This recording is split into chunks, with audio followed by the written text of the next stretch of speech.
friend of mine. What is it?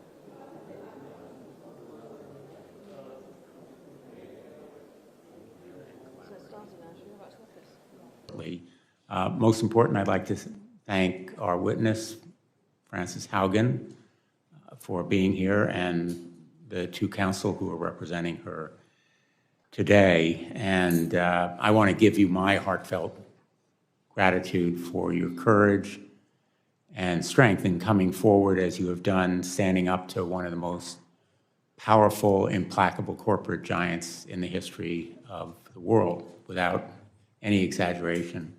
You have a compelling, credible voice, which we've heard already. But you are not here alone. You're armed with documents and evidence. And you speak volumes, as they do, about how Facebook has put profits ahead of people.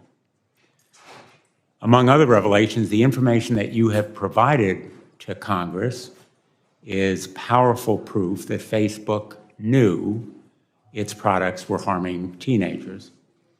Facebook exploited teens using powerful algorithms that amplified their insecurities and abuses through what it found was an addict's narrative. There is a question, which I hope you will discuss, as to whether there is such a thing as a safe algorithm. Facebook saw teens creating secret accounts that are often hidden from their parents as unique value proposition. In their words, a unique value proposition, a way to drive up numbers for advertisers and shareholders at the expense of safety. And it doubled down on targeting children, pushing products on preteens, not just teens, but preteens, that it knows are harmful to our kids' mental health and well-being. Instead of telling parents, Facebook concealed the facts. It sought to stonewall and block this information from becoming public, including to this committee when Senator Blackburn and I specifically asked the company. And still, even now, as of just last Thursday, when a Facebook witness came before this committee, it has refused disclosure or even to tell us when it might decide whether to disclose additional documents. And they've continued their tactics even after they knew the destruction it caused. It isn't just that they made money from these practices, but they continued to profit from them. Their profit was more important than the pain that they caused. Last Thursday, the message from Ms. Antigone Davis, Facebook's global head of safety, was simple. Quote, "This research is not a bombshell," end quote. And she repeated the line, "Not a bombshell." Well, this research is the very definition of a bombshell. Facebook and big tech are facing a big tobacco moment, a moment of reckoning. The parallel is striking. I sued Big Tobacco as Connecticut's Attorney General. I helped to lead the states in that legal action, and I remember very, very well the moment in the course of our litigation when we learned of those files that showed not only that Big Tobacco knew that its product caused cancer, but that they had done the research, they concealed the files, and now the world knew. And big tech now faces that Big Tobacco jaw-dropping moment of truth. It is documented proof that Facebook knows its products can be addictive and toxic to children.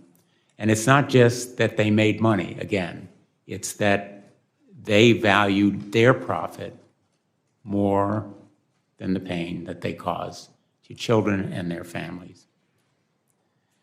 The damage to self-interest and self-worth inflicted by Facebook today will haunt a generation. Feelings of inadequacy and insecurity, rejection, and self-hatred will impact this generation for years to come. Our children are the ones who are victims. Teens today, looking at themselves in the mirror, feel doubt and insecurity. Mark Zuckerberg ought to be looking at himself in the mirror today. And yet, rather than taking responsibility and showing leadership, Mr. Zuckerberg is going sailing. His new modus operandi, no apologies, no admission, no action, nothing to see here. Mark Zuckerberg, you need to come before this committee. You need to explain to Frances Haugen, to us, to the world, and to the parents of America what you were doing and why you did it. Instagram's business model is pretty straightforward. More eyeballs, more dollars. Everything Facebook does is to add more users and keep them on their apps for longer. In order to hook us, Instagram uses our privacy, glorifying eating disorders. That's how Instagram's algorithms can push teens into darker and darker places. Facebook's own researchers called it Instagram's, quote, perfect storm, exacerbating downward spirals. Facebook, as you have put it, Ms. Haugen, so powerfully, maximizes profits and ignores pain. Facebook's failure to acknowledge and to act makes it morally bankrupt. Again and again, Facebook rejected reforms recommended by its own researchers.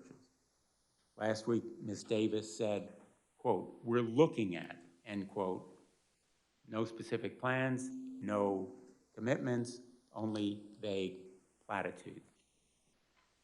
These documents that you have revealed provided this company with a blueprint for reform. It provided specific recommendations that could have made Facebook and Instagram safer. The company repeatedly ignored those recommendations from its own researchers that would have made Facebook and Instagram safer. Facebook researchers have suggested changing their recommendations to stop promoting accounts known to encourage dangerous body comparison. Instead of making meaningful changes, Facebook simply pays lip service, and if they won't act, and if big tech won't act, Congress has to intervene. Privacy protection is long overdue. Senator Markey and I have introduced the KIDS Act, which would ban addictive tactics that Facebook uses to exploit children. Parents deserve better tools to protect their children. I'm also a firm supporter of reforming Section 230. We should consider narrowing this sweeping immunity when platforms' algorithms amplify illegal conduct. You've commented on this in your testimony, and perhaps you'll expand on it.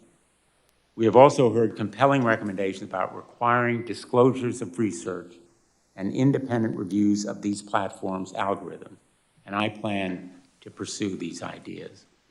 The Securities and Exchange Commission should investigate your contentions and claims, Ms. Haugen, and so should the Federal Trade Commission. Facebook appears to have misled the public and investors, and if that's correct, it ought to face real penalties as a result of that misleading and deceptive misrepresentation.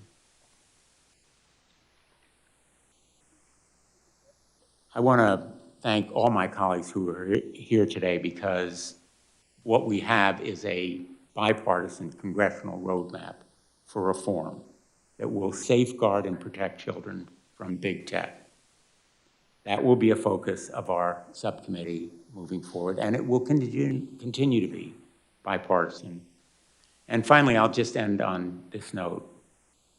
In the past weeks and days, parents have contacted me with their stories, heartbreaking and spine-chilling stories about children pushed into eating disorders, bullying online, self-injury of the most disturbing kind, and sometimes even taking their lives because of social media. Parents are holding Facebook accountable because of your bravery, Ms. Haugen, and we need to hold accountable Facebook and all big tech as well. Again, my thanks to you.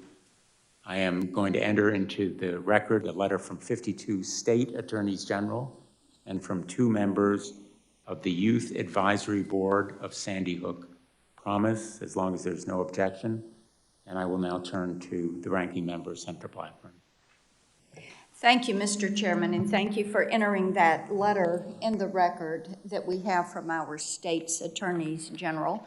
Good morning to everyone. It is nice to see people in this hearing room and to be here for the hearing today. Ms. Haugen, we thank you for your appearance before us today and for giving the opportunity not only for Congress, but for the American people to hear from you in this setting, and we appreciate that. Mr. Chairman, I think also thanks to you and your staff that have worked with our team to make certain that we had this hearing and this opportunity today so that we can get more insights into what Facebook is actually doing as they invade the privacy not only of adults, but of children. And look at the ways that they are in violation of the Children's Online Privacy Protection Act, which is federal law, and looking at how they are evading that law and working around it.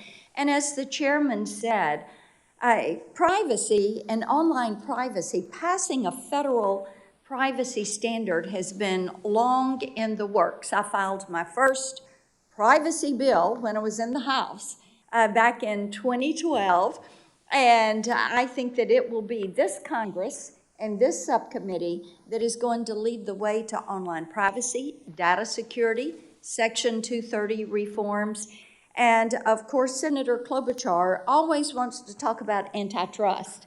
And I have to give a nod, Senator Markey is down there. When we were in the House, we were probably 2 of the only ones who were talking about the need to have a federal privacy standard. Now, as the chairman mentioned, last week we heard from Ms. Davis, who heads global safety for Facebook.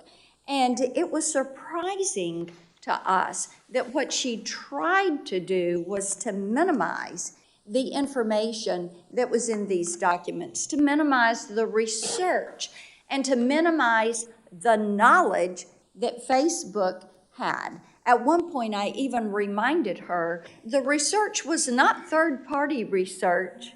The research was Facebook's internal research. So they knew what they were doing. They knew where the violations were, and they know they are guilty. They know this. Their research tells them this. Last week, in advance of our hearing, Facebook released 2 studies and said that the Wall Street Journal was all wrong. They had just gotten it wrong, as if the Wall Street Journal did not know how to read these documents and how to work through this research. Having seen the data that you've presented and the other studies that Facebook did not publicly share, I feel pretty confident that it's Facebook who has done the misrepresenting to this committee. Here are some of the numbers that Facebook chose not to share. And Mr. Chairman, I think it's important that we look at these as we talk about the setting for this hearing, what we learned last week, what you and I have been learning over the past 3 years about big tech and Facebook. And here you go, 66% of teen girls on Instagram and 40% of teen boys experience negative social comparisons. This is Facebook's research. 52% of teen girls who experienced negative social comparison on Instagram said it was caused by images related to beauty. Social comparison is worse on Instagram because it is perceived as real life, but based on celebrity standards. Social comparison mimics the grief cycle and includes a downward emotional spiral encompassing a range of emotions from jealousy to self-proclaimed body dysmorphia.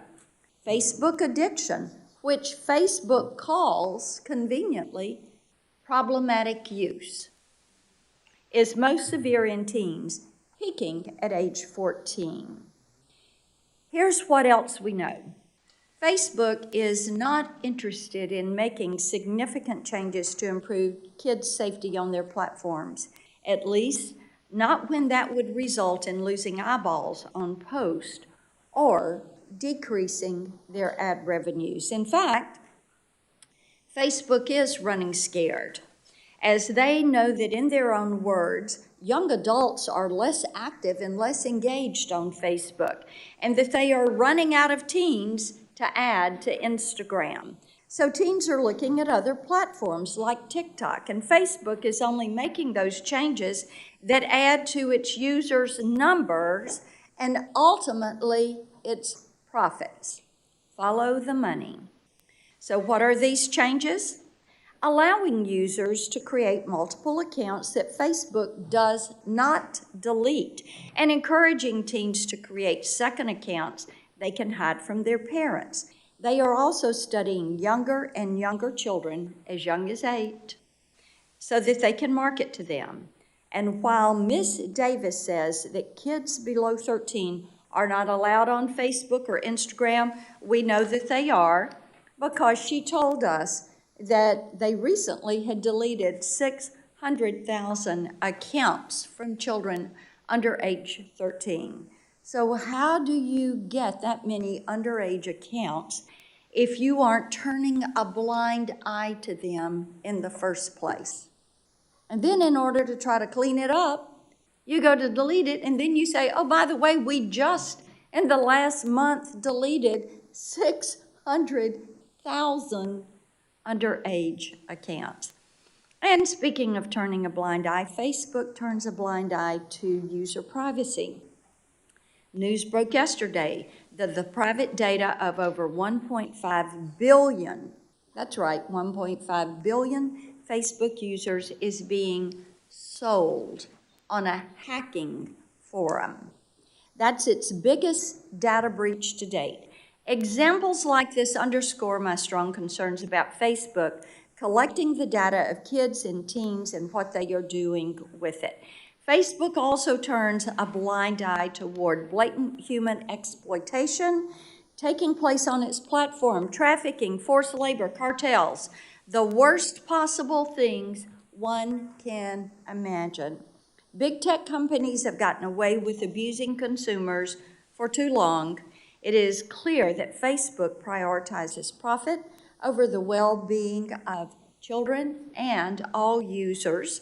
So as a mother and a grandmother, this is an issue that is of particular concern to me.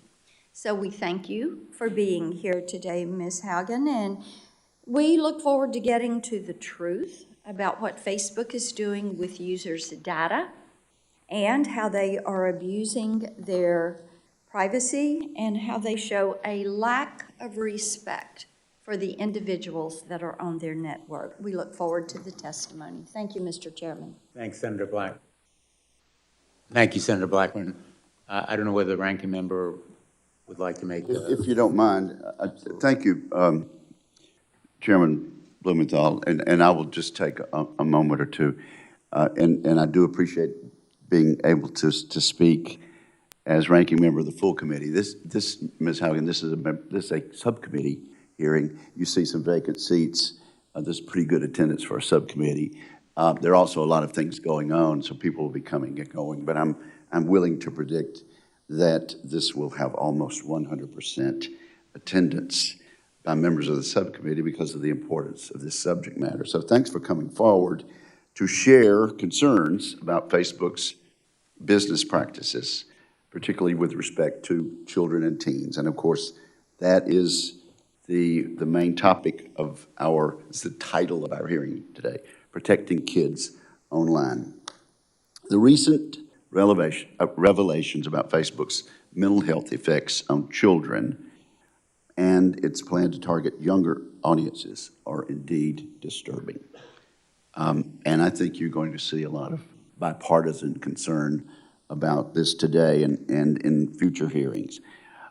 They show how urgent it is for Congress to act against powerful tech companies on behalf of children and the broader public. And I say powerful tech companies, they are possessive of immense power. Their product is addictive, and people on both sides of this dais are concerned about this. I talked to an opinion maker just down the hall a few moments before this hearing. This person said, the tech gods have been demystified now.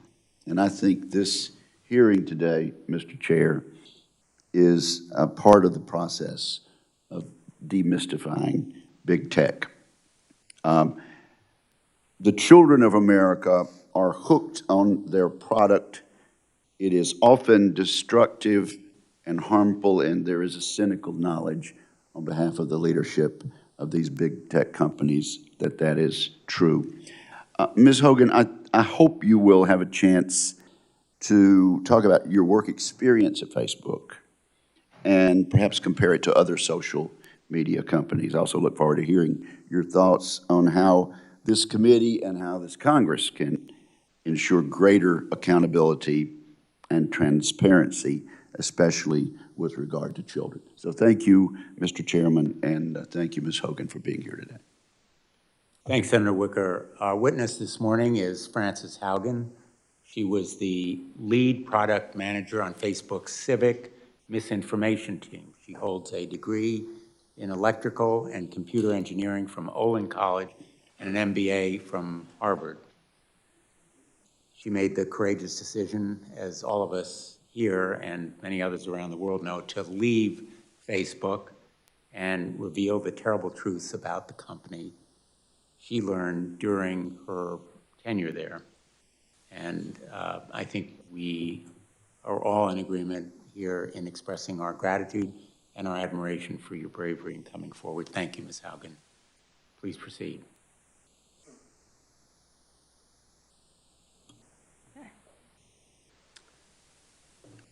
Good afternoon, Chairman Blumenthal, Ranking Member Blackburn, and members of the subcommittee. Thank you for the opportunity to appear before you. My name is Frances Haugen. I used to work at Facebook. I joined Facebook because I think Facebook has the potential to bring out the best in us. But I'm here today because I believe Facebook's products harm children, stoke division, and weaken our democracy. The company's leadership knows how to make Facebook and Instagram safer, but won't make the necessary changes because they have put their astronomical profits before people. Congressional action is needed. They won't solve this crisis without your help. Yesterday, we saw Facebook get taken off the internet. I don't know why it went down, but I know that for more than 5 hours, Facebook wasn't used to deepen divides, destabilize democracies, and make young girls and women feel bad about their bodies. It also means that millions of small businesses weren't able to reach potential customers, and countless photos of new babies weren't joyously celebrated by family and friends around the world. I believe in the potential of Facebook.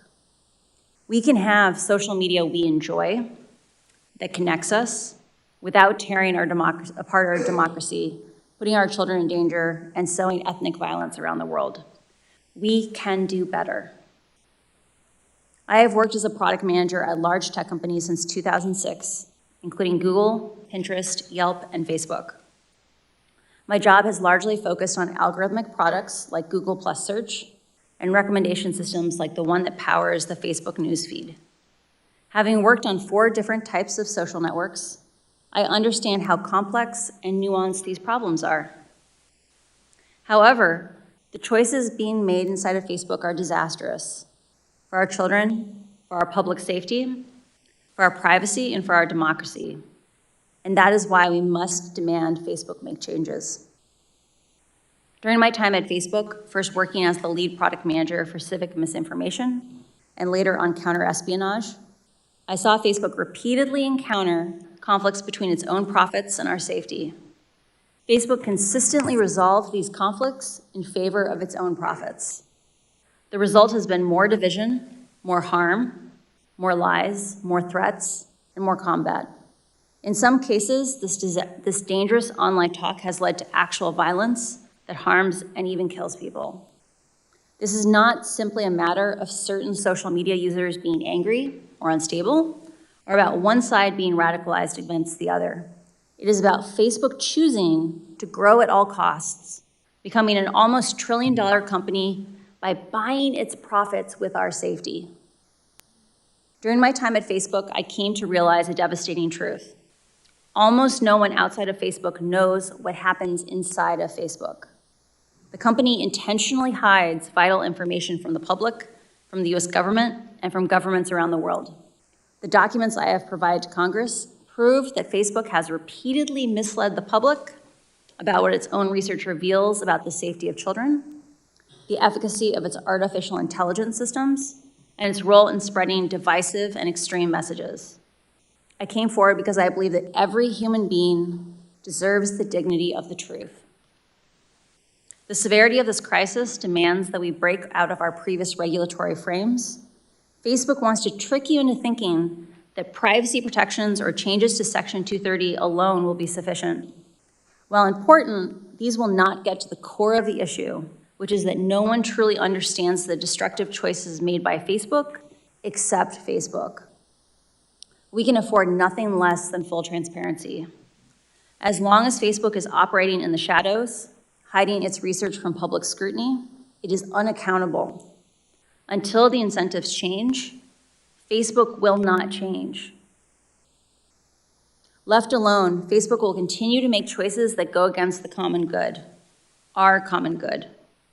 When we realized big tobacco was hiding the harms it caused, the government took action. When we figured out cars were safer with seatbelts, the government took action. And when our government learned that opioids were taking lives, the government took action. I implore you to do the same here. Today, Facebook shapes our perception of the world by choosing the information we see. Even those who don't use Facebook are impacted by the majority who do. A company with such frightening influence over so many people, over their deepest thoughts, feelings, and behavior, needs real oversight. But Facebook's closed design means it has no real oversight. Only Facebook knows how it personalizes your feed for you. At other large tech companies like Google, any independent researcher can download from the internet the company's search results and write papers about what they find. And they do.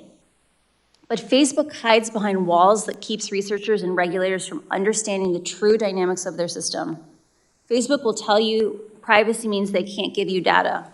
This is not true. When tobacco companies claimed that filtered cigarettes were safer for consumers, scientists could independently invalidate these marketing messages and confirm that, in fact, they posed a greater threat to human health. The public cannot do the same with Facebook. We are given no other option than to take their marketing messages on blind faith. Not only does the company hide most of its own data, my disclosure has proved that when Facebook is directly asked questions as important as, how do you impact the health and safety of our children, they mislead and they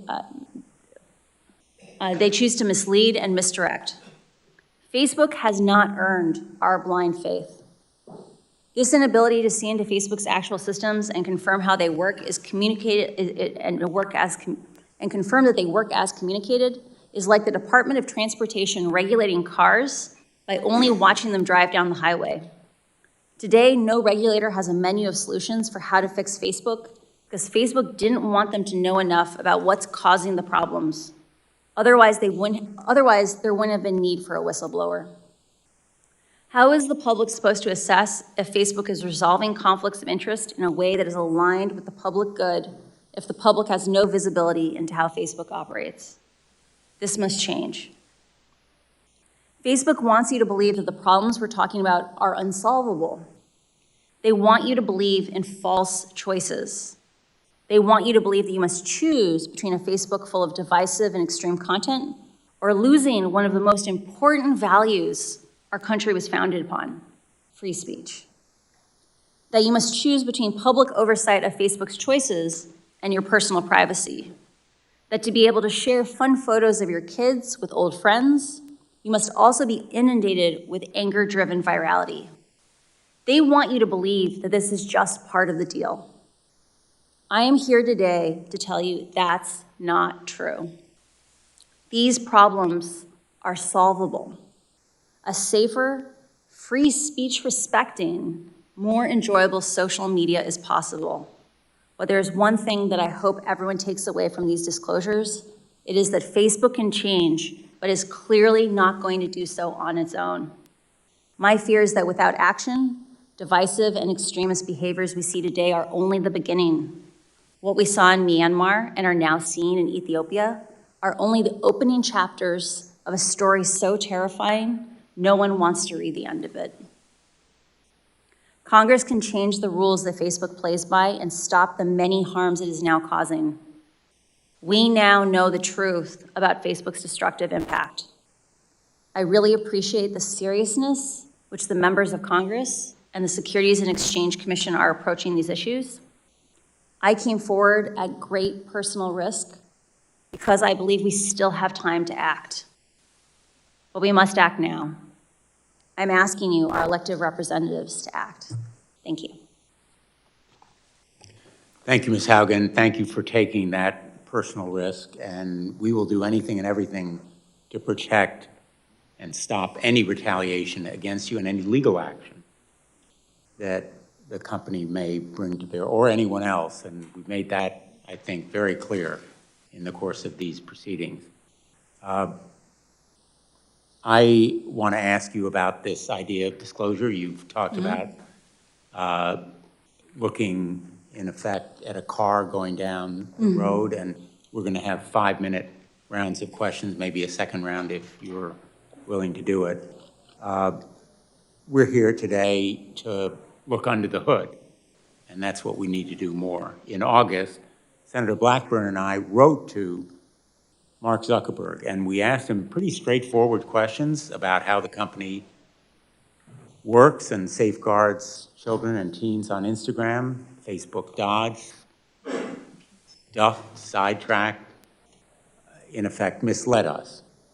So I'm going to ask you a few straightforward questions to break down some of what you have said, and if you can answer them yes or no, that would be great. Has Facebook's research, its own research, ever found that its platforms can have a negative effect on children and teens' mental health or well-being? Many of Facebook's internal research reports indicate that Facebook has a serious negative harm on a significant portion of teenagers and younger and children. And has Facebook ever offered features that it knew had a negative effect on children's and teens' mental health? Facebook knows that its amplification algorithms, things like engagement-based ranking on Instagram, can lead children from very innocuous topics like healthy recipes. I think all of us could eat a little more healthy.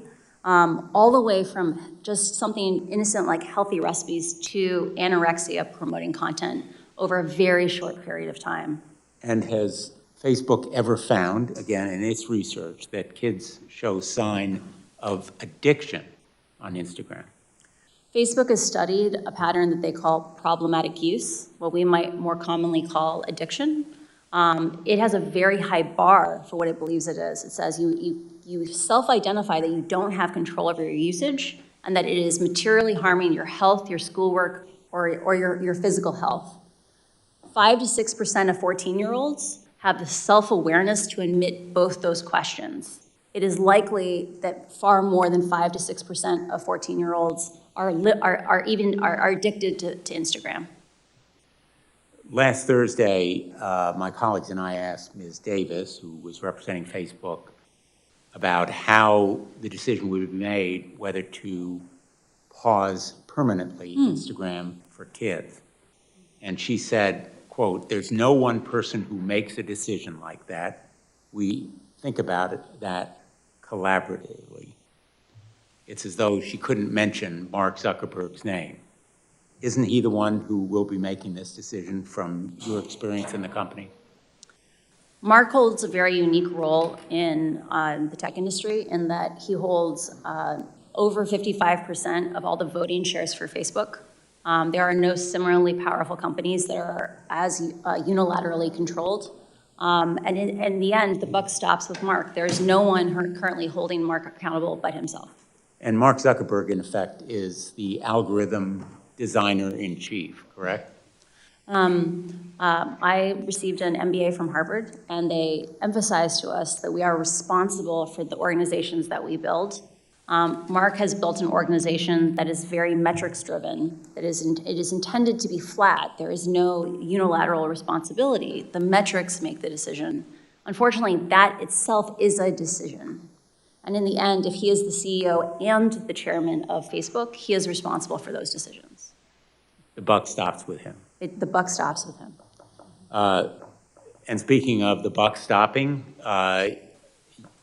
you have said that Facebook should declare moral bankruptcy. I agree. Yeah. I think its actions and its failure to acknowledge its responsibility indicate moral bankruptcy. There is a cycle occurring inside the company where Facebook has struggled for a long time to recruit and retain the number of employees it needs to tackle the large scope of projects that it has chosen to take on. Facebook is stuck in a cycle where it struggles to hire. That causes it to understaff projects, which causes scandals, which then makes it harder to hire. Part of why Facebook needs to come out and say, we did something wrong, we made some choices that we regret, is the only way we can move forward and heal Facebook is we first have to admit the truth. Like the way we'll have reconciliation and we can move forward is by first being honest and declaring moral bankruptcy. Being honest and acknowledging that Facebook has caused and aggravated a lot of pain simply to make more money.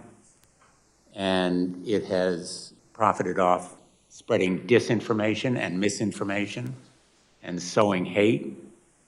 Facebook's answers to Facebook's destructive impact always seems to be more Facebook. We need more Facebook, which means more pain and more money for Facebook. Would you agree? I don't think at any point Facebook set out to make a destructive platform. I think it is a challenge of that Facebook has set up an organization where the parts of the organization responsible for growing and expanding the organization are separate and not regularly cross-pollinated with the parts of the company that focus on the harms that the company is causing. And as a result, regularly, integrity actions, projects that were hard fought by the teams trying to keep us safe, are undone by new growth projects that counteract those same remedies. So I do think it's a thing of there are organizational problems that need oversight, and Facebook needs help in order to move forward to a more healthy place. And whether it's teens bullied into suicidal thoughts or the genocide of ethnic minorities in Myanmar, or fanning the flames of division within our own country or in Europe, they are ultimately responsible for the immorality of the pain that's caused. Facebook needs to take responsibility for the consequences of its choices. It needs to be willing to accept small trade-offs on profit. And I think just that act of being able to admit that it's a mixed bag is important. And I think that what we saw from Antigone last week is an example of the kind of behavior we need to support Facebook in growing out of, which is instead of just focusing on all the good they do, admit they have responsibilities to also remedy the harm. But Mark Zuckerberg's new policy is no apologies, no admissions, no acknowledgement, nothing to see here. We're going to deflect it and go sailing. I turn to the ranking member. Thank you, Mr. Chairman. Thank you for your testimony. I want to stay with Ms. Davis and some of her comments because I had asked her last week about the underage users. And she had made the comment, I'm going to quote from her testimony, if we find an account of someone who's under 13, we remove them. In the last 3 months, we removed 600,000 accounts of under 13-year-olds, end quote.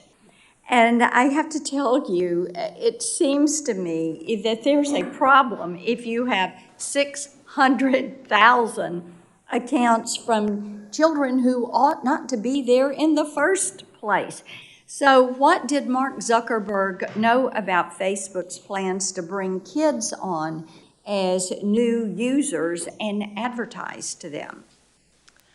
There are reports within Facebook that show cohort analyses where they examine at what ages do people join Facebook and Instagram. And based on those cohort analyses, so Facebook likes to say children lie about their ages to get onto the platform. Mm-hmm. The reality is enough kids tell the truth that you can work backwards to figure out what are approximately the real ages of anyone who's on the platform. When Facebook does cohort analyses and looks back retrospectively, it discovers things like, up to 10 to 15% of even 10-year-olds in a given cohort may be on Facebook or Instagram. Okay, so this is why Adam Mosseri, who's the CEO of Instagram, would have replied to Jojo Siwa when she said to him, oh, I've been on Instagram since I was 8. He said he didn't want to know that. Yeah. So it would be for this reason, correct? A pattern of behavior that I saw at Facebook was that often problems were so understaffed that there was kind of an implicit discouragement from having better detection systems. So for example, I worked, my last team at Facebook was on the counter-espionage team within the threat intelligence org. And at any given time, our team could only handle a third of the cases that we knew about. Okay. We knew that if we built even a basic detector, we would likely have many more cases. Okay, then let me ask you. Sure. Yeah, let me ask you this. So you look at the way that they have the data, but they're choosing to keep that data and advertise from it, right? Mm-hmm. You sell it to third parties. Mm-hmm. So what does Facebook do? You've got these 600,000 accounts that ought not to be on there. Mm-hmm. Probably more. Mm-hmm. And right. Yeah. But then you delete those accounts. But what happens to that data? Does Facebook keep that data? Do they keep it until those children go to age 13? Since, as you're saying, they can work backward and figure out the true age of a user. So what do they do with it? Do they delete it? Do they store it? Do they keep it? How do they process that? My understanding of Facebook's data retention policies, and I want to be really clear, I didn't work directly on that, is that when they delete an account, they delete all the data within, I believe, 90 days in compliance with GDPR. With regard to children underage on the platform, Facebook could do substantially more to detect more of those children, and they should have to publish for Congress those processes because there are lots of subtleties in those things, and they could be much more effective than probably what they're doing today. Got it. Now, staying with this underage children, since this hearing is all about kids and about online privacy, I want you to tell me how Facebook is able to do market research on these children that are under age 13, because Mrs. Davis was really, she didn't deny this last week. So how are they doing this? Do they bring kids into focus groups with their parents? How do they get that permission? She said they got permission from parents. Is there a permission slip or a form that gets signed? And then how do they know which kids to target? There's a bunch to unpack there. We'll start with maybe how did they recruit children for focus groups?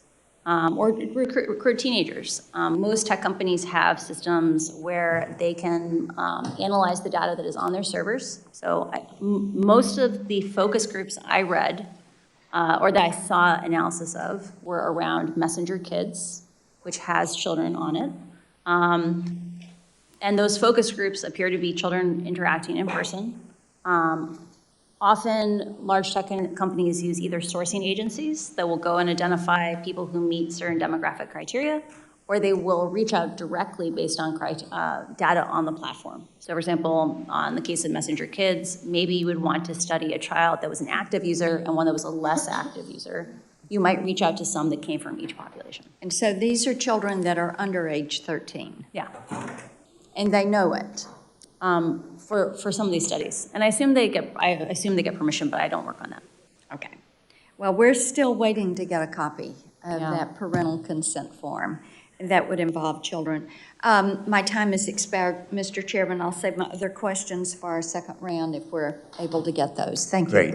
Thank you, Senator Blackburn. Senator Klobuchar. Thank you very much, Mr. Chairman. Thank you so much, Ms. Haugen, for shedding a light on how Facebook time and time again has put profit over people. When their own research found that more than 13% of teen girls say that Instagram made their thoughts of suicide worse, what did they do? They proposed Instagram for Kids, which has now been put on pause because of public pressure. When they found out that their algorithms are fostering polarization, misinformation, and hate, that they allowed 99% of their violent content to remain unchecked on their platform, including lead up to the January 6th insurrection. What did they do? They now, as we know, Mark Zuckerberg's going sailing and saying no apologies. I think the time has come for action, and I think you are the catalyst for that action. You have said privacy legislation is not enough. I completely agree with you, but I think you know we have not done anything to update our privacy laws in this country, our federal privacy laws. Nothing, zilch, in any major way. Why? Because there are lobbyists around every single corner of this building that have been hired by the tech industry. We have done nothing when it comes to making the algorithms more transparent, allowing for the university research that you referred to. Why? Because Facebook and the other tech companies are throwing a bunch of money around this town and people are listening to them. We have done nothing significantly past, although we are on a bipartisan basis working in the antitrust subcommittee to get something done on consolidation, which you understand allows the dominant platforms to control all this, like the bullies in the neighborhood, buy out the companies that maybe could have competed with them and added the bells and whistles. So the time for action is now. So I'll start with something that I asked Facebook's head of safety when she testified before us last week. I asked her how they estimate the lifetime value of a user for kids who start using their products before they turn 13. She evaded the question and said, that's not the way we think about it. Is that right, or is it your experience that Facebook estimates and puts a value on how much money they get from users in general? I'll get to kids in a second. Is that a motivating force for them? Based on what I saw in terms of allocation of integrity spending, so one of the things disclosed in the Wall Street Journal was that I believe it's like 87% of all the misinformation spending is spent on English, but only about like 9% of the users are English speakers. It seems that Facebook invests more in users who make them more money, even though the danger may not be evenly distributed based on profitability. Does it make sense that having a younger person get hooked on social media at a young age makes them more profitable over the long term as they have a life ahead of them?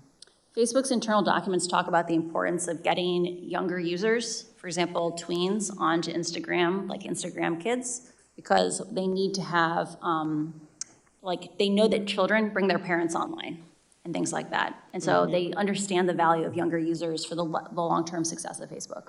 Facebook reported advertising revenue to be $51.58 per user last quarter in the US and Canada. When I asked Ms. Davis how much of that came from Instagram users under 18, she wouldn't say. Do you think that teens are profitable for their company? I would assume so, based on advertising for things like television. You get substantially higher advertising rates for customers who don't yet have preferences or habits. And so I'm sure they are some of the more profitable users on Facebook, but I do not work directly on that. Another major issue that's come out of this, eating disorders. Studies have found that eating disorders actually have the highest mortality rate of any mental illness for women. And I led a bill on this with Senators Capito and Baldwin that we passed into law. And I'm concerned that this algorithms that they have pushes outrageous content, promoting anorexia and the like. I know it's personal to you. Do you think that their algorithms push some of this content to young girls? Facebook knows that the engagement-based ranking, the way that they pick the content in Instagram for young users, for all users, amplifies preferences. And they have done something called a proactive incident response, where they take things that they've heard. For example, like, can you be led by the algorithms to anorexia content? And they have literally recreated that experiment themselves and confirmed, yes, this happens to people. So Facebook knows that they are leading young users to anorexia content. Do you think they are deliberately designing their product to be addictive beyond even that content?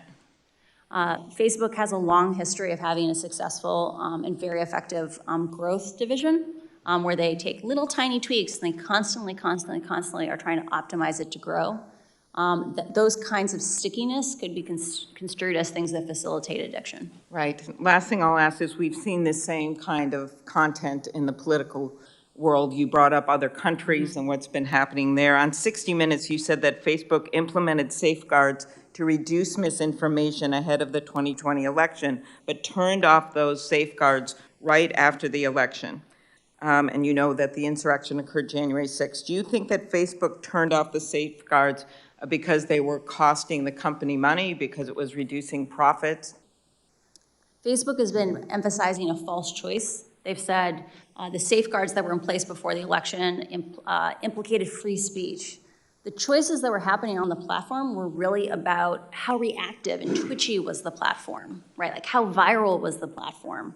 And Facebook changed those safety defaults in the run-up to the election because they knew they were dangerous. And because they wanted that growth back, they wanted the acceleration of the platform back after the election, they returned to their original defaults. And the fact that they had to break the glass on January 6th and turn them back on, I think that's deeply problematic. Agree. Thank you very much for your bravery in coming forward. Senator Thune. Thank you, Mr. Chair and Ranking Member Blackburn. I've been arguing for some time that it is time for Congress to act, and I think the question is always, what is the correct way to do it, the right way to do it, consistent with our First Amendment right to free speech. Totally. This committee doesn't have jurisdiction over the antitrust issue. That's the Judiciary Committee, and I'm not averse to looking at the monopolistic nature of Facebook, honestly. I think that's a real issue that needs to be examined and perhaps addressed as well. But at least under this committee's jurisdiction, there are a couple of things I think we can do. And I have a piece of legislation, and Senators Blackburn and Blumenthal are both co-sponsors, called the Filter Bubble Transparency Act. And essentially what it would do is give users the options to engage with social media platforms without being manipulated by these secret formulas that essentially dictate the content that you see when you open up an app or log on to a website. We also, I think, need to hold big tech accountable by reforming Section 230. And one of the best opportunities, I think, to do that, at least in a bipartisan way, is the Platform Accountability and Consumer Transparency, or the PACT Act, and that's legislation that I've co-sponsored with Senator Schatz, which, in addition to stripping Section 230 protections for content that a court determines to be illegal, the PACT Act would also increase transparency and due process for users around the content moderation process. And importantly, in the context we're talking about today with this hearing, with a major big tech whistleblower, the PACT Act would explore the viability of a federal program for big tech employees to blow the whistle on wrongdoing inside the companies where they work. In my view, we should encourage employees in the tech sector like you to speak up about questionable practices of big tech companies, so we can, among other things, ensure that Americans are fully aware of how social media platforms are using artificial intelligence and opaque algorithms to keep them hooked on the platform. So let me, Ms. Haugen, just ask you, we've learned from the information that you've provided that Facebook conducts what's called engagement-based ranking, which you've described as very dangerous. Could you talk more about why engagement-based ranking is dangerous, and do you think Congress should seek to pass legislation like the Filter Bubble Transparency Act that would give users the ability to avoid engagement-based ranking altogether?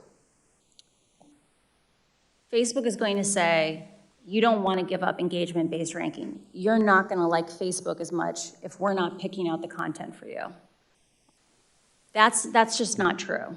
There are a lot of, Facebook likes to present things as false choices, like you have to choose between having lots of spam. Like let's say imagine we ordered our feeds by time, like on iMessage or on, there are other forms of social media that are chronologically based. They're going to say, you're going to get spammed, like you're not going to enjoy your feed. The reality is that those experiences have a lot of permutations. There are ways that we can make those experiences where computers don't regulate what we see. We together socially regulate what we see.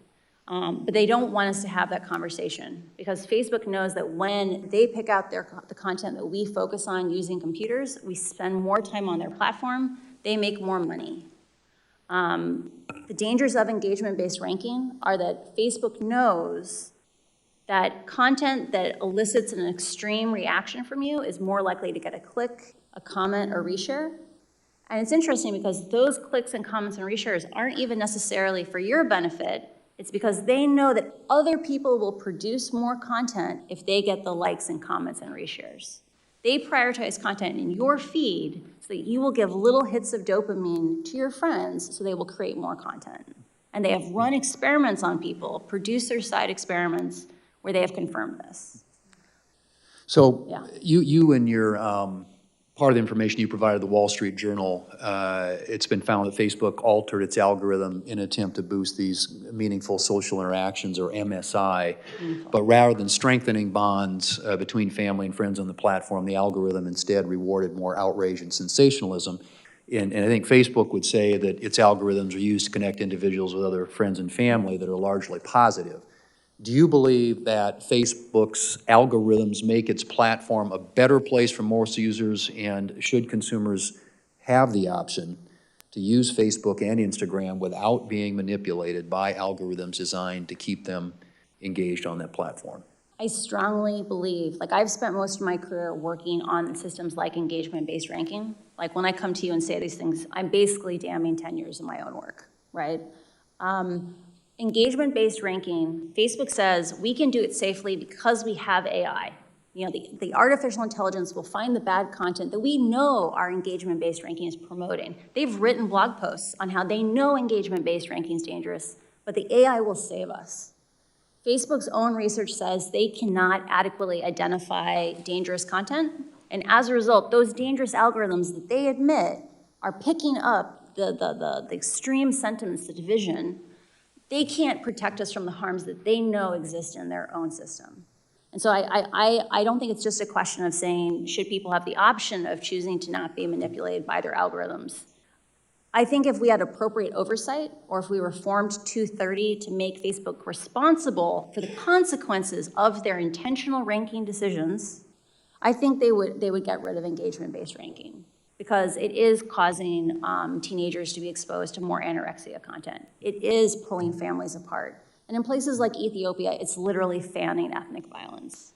I encourage reform of these platforms, not picking and choosing individual ideas, but instead making the platforms themselves safer, less twitchy, less reactive, less viral, because that's how we scalably solve these problems. Thank you. Ms. Chair, I would simply say let's get to work. So we got some things we can do here. Thanks. I agree. Thank you. Senator Schott. Thank you, Mr. Chairman, Ranking Member. Thank you for your courage in coming forward. Was there a particular moment when you came to the conclusion that reform from the inside was impossible and that you decided to be a whistleblower? There was a long series of moments where I became aware that Facebook, when faced with conflicts of interest between its own profits and the common good, public safety, that Facebook consistently chose to prioritize its profits. I think the moment at which I realized we needed to get help from the outside, that the only way these problems would be solved is by solving them together, not solving them alone, was when civic integrity was dissolved following the 2020 election. It really felt like a betrayal of the promises that Facebook had made to people who had sacrificed a great deal to keep the election safe by basically dissolving our community and integrating it in just other parts of the company. And when, I know their response is that they've sort of distributed the duties. Yeah. That's an excuse, right? I cannot see into the hearts of other men, and I don't know what their Well, let me say it motivations this are. way. It won't work, right? And I can tell you that when I left the company, so the people who I worked with were disproportionately, maybe 75% of my pod of 7 people. Those are product managers, program managers. Most of them had come from civic integrity. All of us left the inauthentic behavior pod, either for other parts of the company or the company entirely over the same 6-week period of time. So 6 months after the reorganization, we had clearly lost faith that those changes were coming. You said in your opening statement that they know how to make Facebook and Instagram safer. Mm-hmm. So, thought experiment. You are now the chief executive officer and chairman of the company. What changes would you immediately institute? I would immediately establish a policy of how to share information and research from inside the company with appropriate oversight bodies like Congress. I would give proposed legislation to Congress saying, here's what an effective oversight agency would look like. I would actively engage with academics to make sure that people who are confirming are Facebook's marketing message is true have the information they need to confirm these things. And I would immediately implement the, quote, soft interventions that were identified to protect the 2020 election. So that's things like requiring someone to click on a link before resharing it, because other companies like Twitter have found that significantly reduces misinformation. No one is censored by being forced to click on a link before resharing it. Thank you. I want to pivot back to Instagram's targeting of kids. We all know that they announced a pause, but that reminds me of what they announced when they were going to issue a digital currency. And they got beat up by the U.S. Senate Banking Committee, and they said, never mind.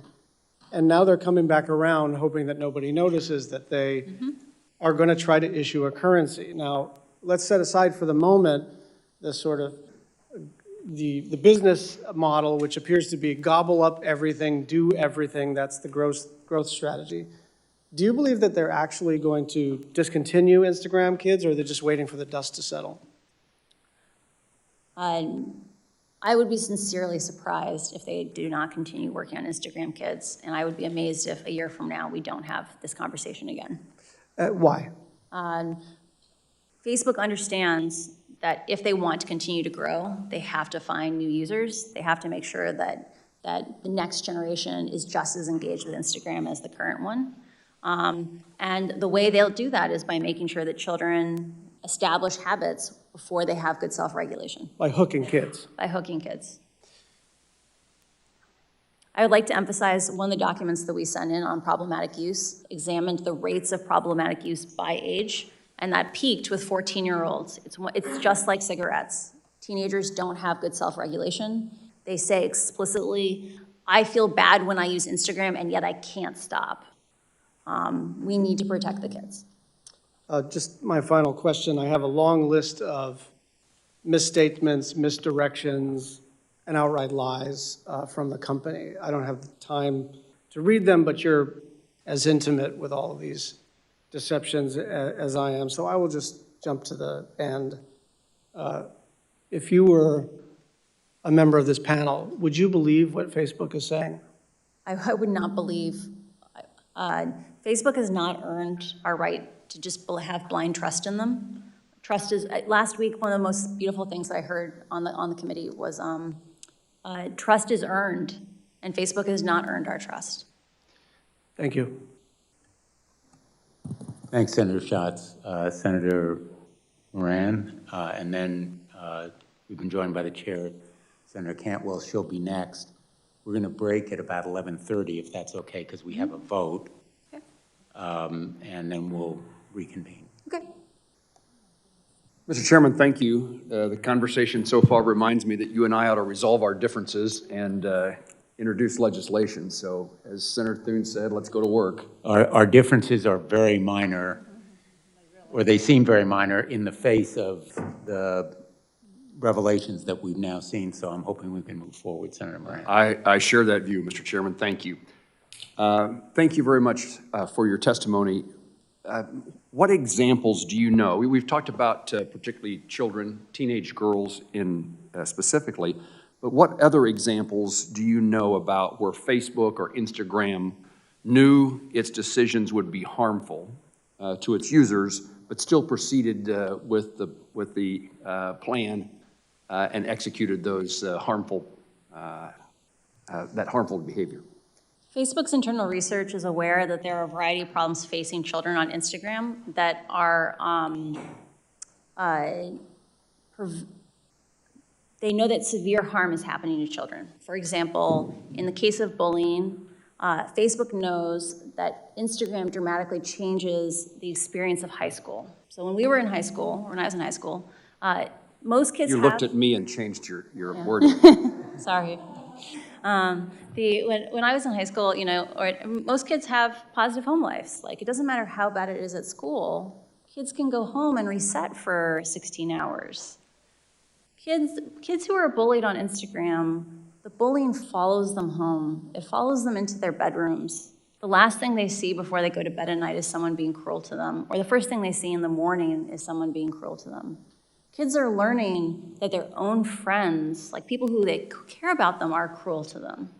Like, think about how that's going to impact their domestic relationships when they become 20-somethings or 30-somethings, to believe that people who care about you are mean to you. Facebook knows that parents today, because they didn't experience these things, they never experienced this addictive experience with a piece of technology, they give their children bad advice. They say things like, why don't you just stop using it? And so that Facebook's own research is aware that children express feelings of loneliness and struggling with these things because they can't even get support from their own parents.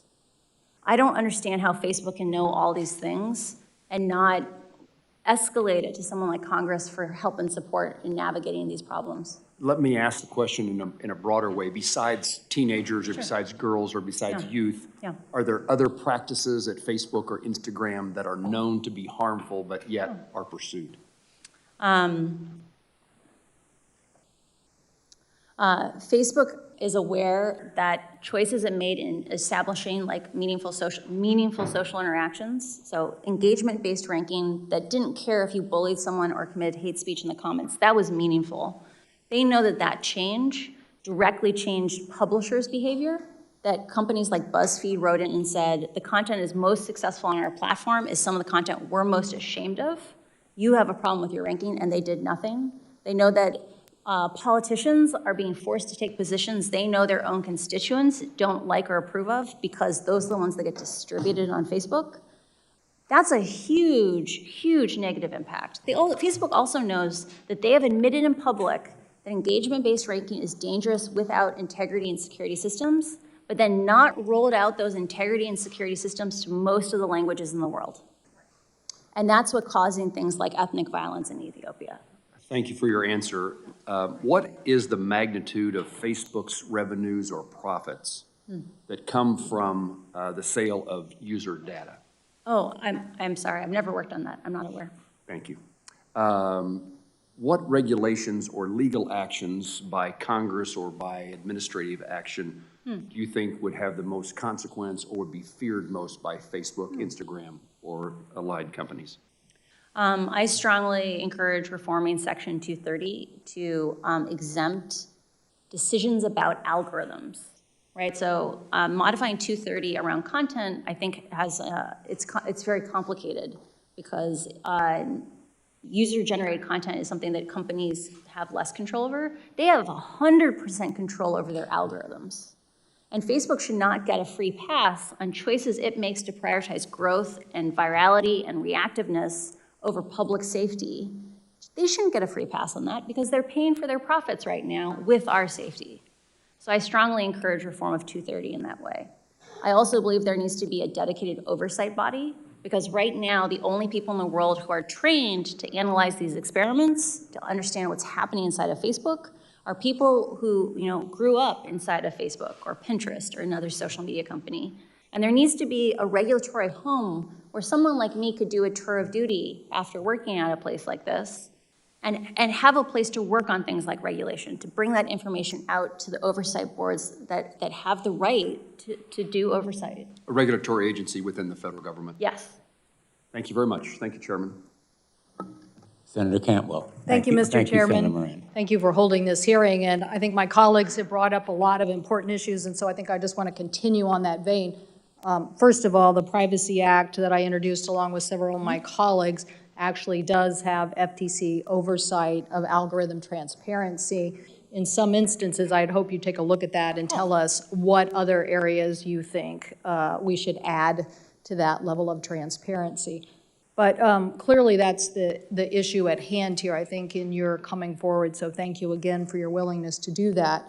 The documentation that you say now exists is the level of transparency about what's going on that people haven't been able to see.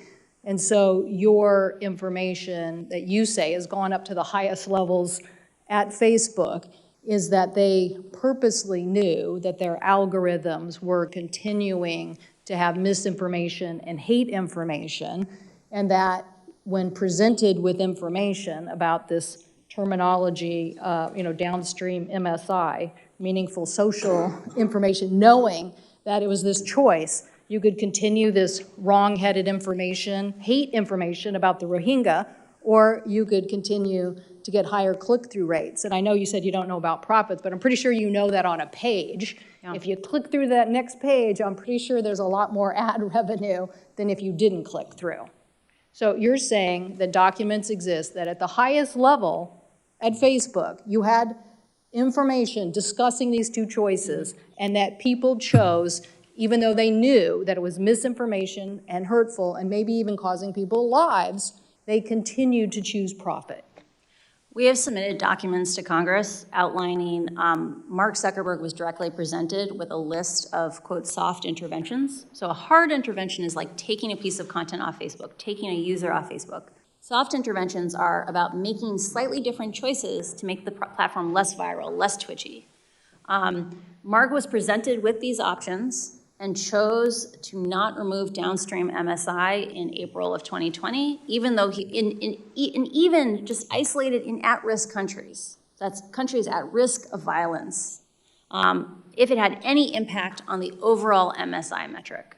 So he chose— Which in translation means less money. Yeah, he said— Right? Was there another reason given why they would do it other than they thought it would really affect their numbers?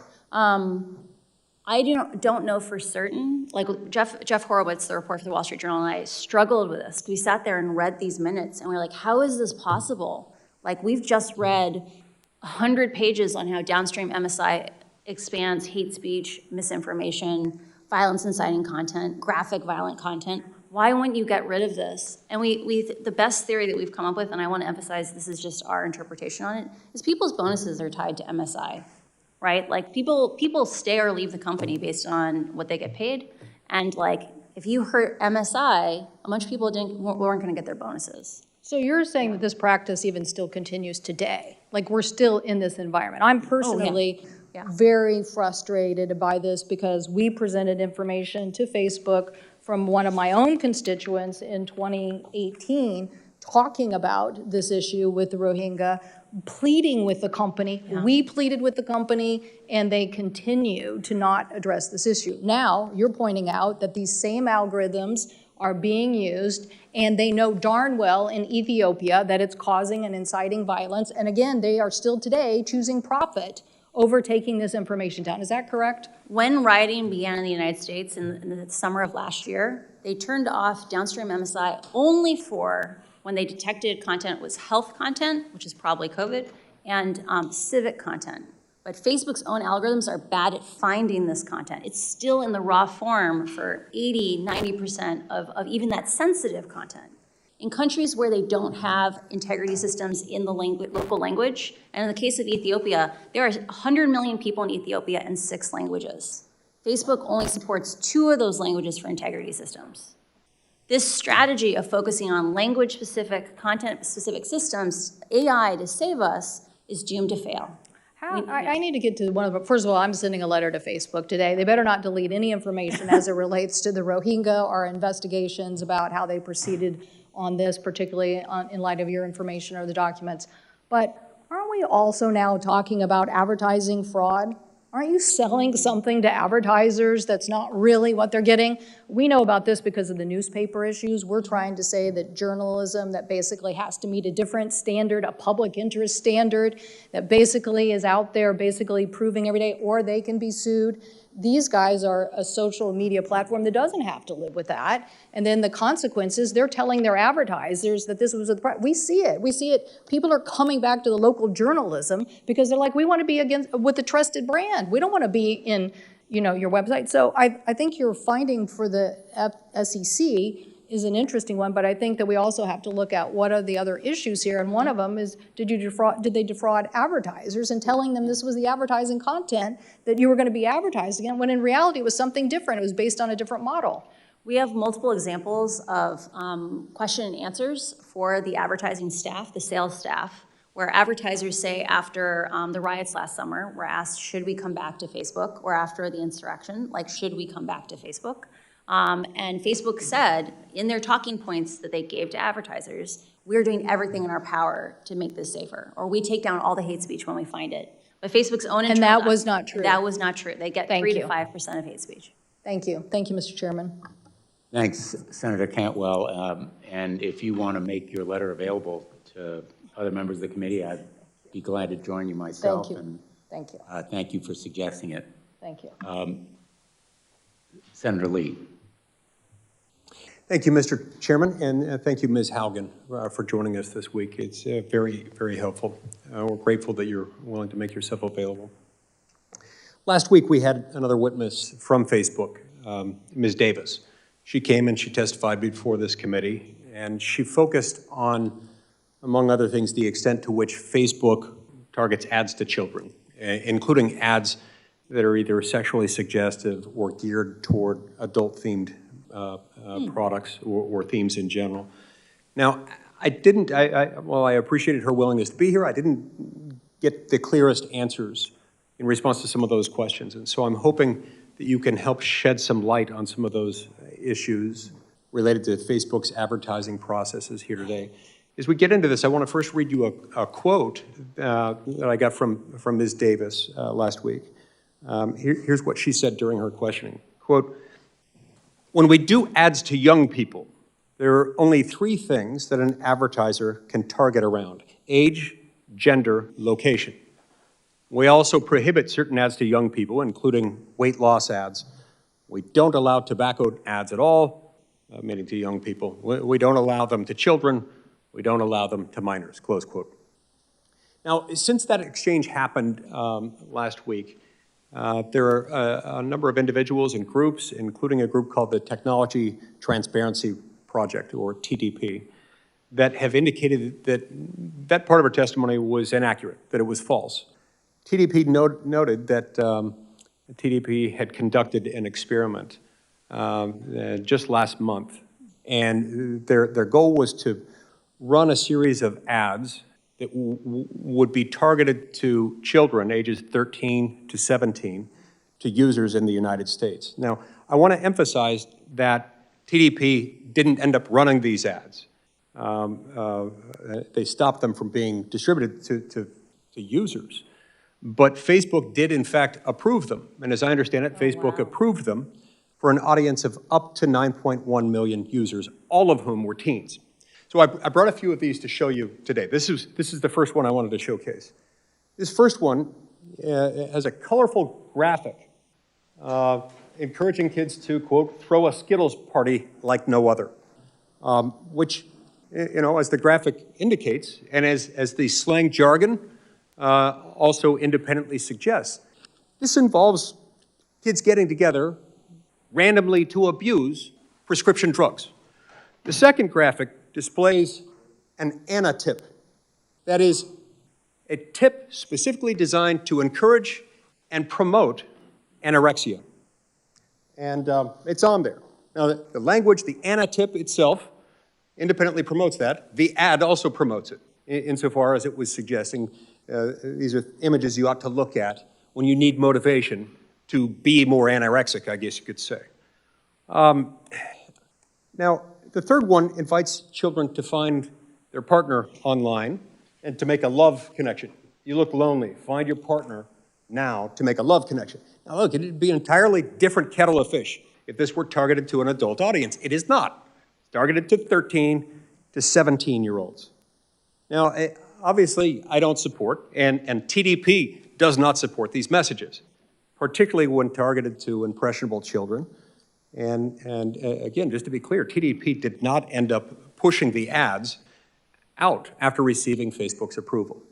But it did, in fact, receive Facebook's approval. So I think this says something. One could argue that it proves that Facebook is allowing and perhaps facilitating the targeting of harmful adult-themed ads to our nation's children. So could you please explain to me, Ms. Haugen, how these ads with a target audience of 13 to 17-year-old children, how would they possibly be approved by Facebook? And is AI involved in that? I did not work directly on the ad approval system. What was resonant for me about your testimony is Facebook has a deep focus on scale. So scale is, can we do things very cheaply for a huge number of people, which is part of why they rely on AI so much. It is very possible that none of those ads were seen by a human. And the reality is that we've seen from repeated documents within my disclosures is that Facebook's AI systems only catch a very tiny minority of offending content. And best case scenario, in the case of something like hate speech, at most they will ever get 10 to 20%. In the case of children, that means drug paraphernalia ads like that. It's likely if they rely on computers and not humans, they will also likely never get more than 10 to 20% of those ads. Understood. Mr. Chairman, I've got one minor follow-up question. It should be easy to answer. Go ahead. So, well, Facebook may claim that it only targets ads based on age, gender, and location, even though these things seem to counteract that. But let's set that aside for a minute. And that they're not basing ads based on specific interest categories. Does Facebook still collect interest category data on teenagers, even if they aren't at that moment targeting ads at teens based on those interest categories? I think it's very important to differentiate between what targeting are advertisers allowed to specify and what targeting Facebook may learn for an ad. Let's imagine you had some text on an ad. It would likely extract out features that it thought was relevant for that ad. For example, in the case of something about partying, it would learn partying is a concept. I'm very suspicious that personalized ads are still not being delivered to teenagers on Instagram because the algorithms learn correlations. They learn interactions where your party ad may still go to kids interested in partying because Facebook is almost certainly has a ranking model in the background that it says this person wants more party-related content. Interesting.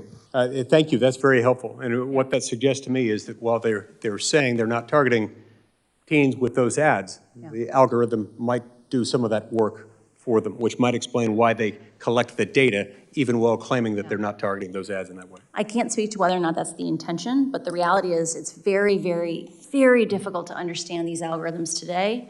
And over and over and over again, we saw these biases the algorithms unintentionally learn.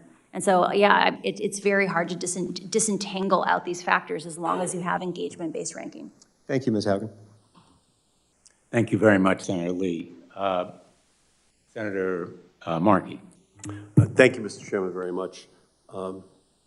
Thank you, Ms. Haugen. You are a 21st century American hero, warning our country of the danger for young people, for our democracy, and our nation owes you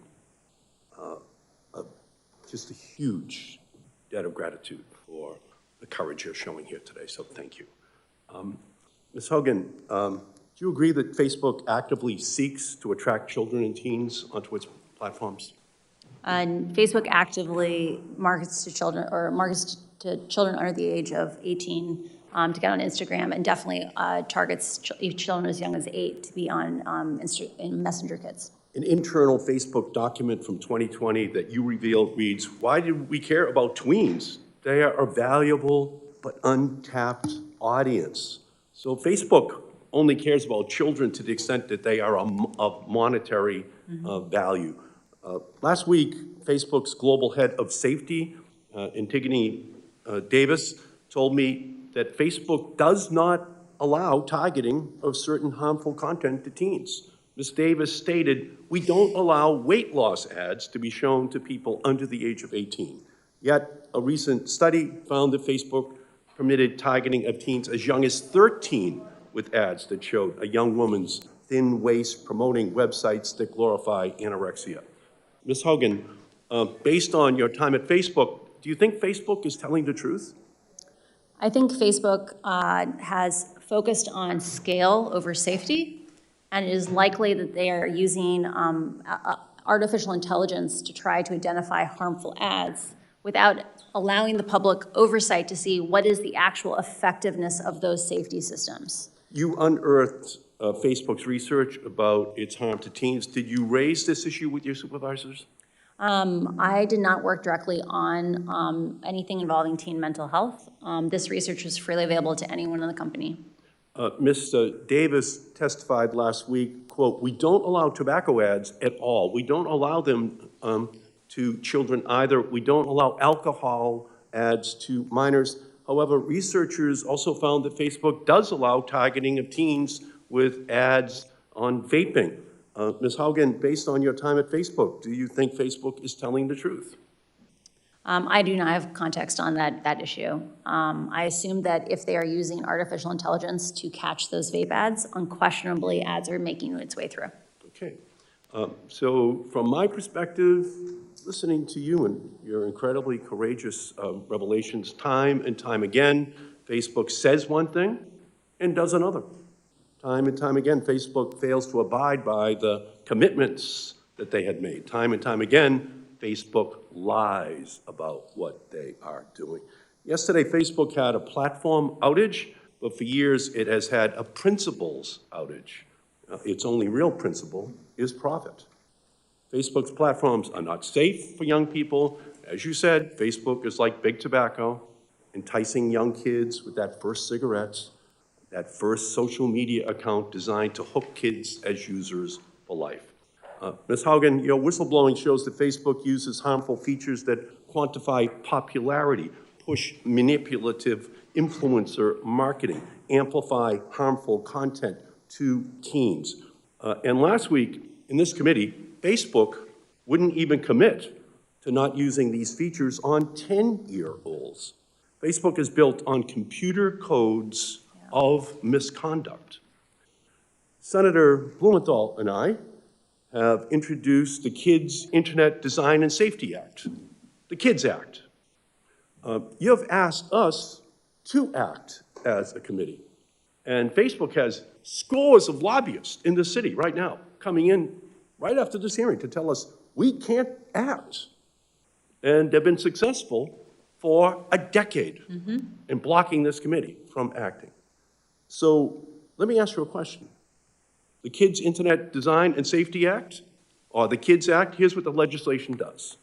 It includes outright bans on children's app features that, one, quantify popularity with likes and follower counts, promotes promotes influencer marketing, and three, that amplifies toxic posts, and that it would prohibit Facebook from using its algorithms to promote toxic posts.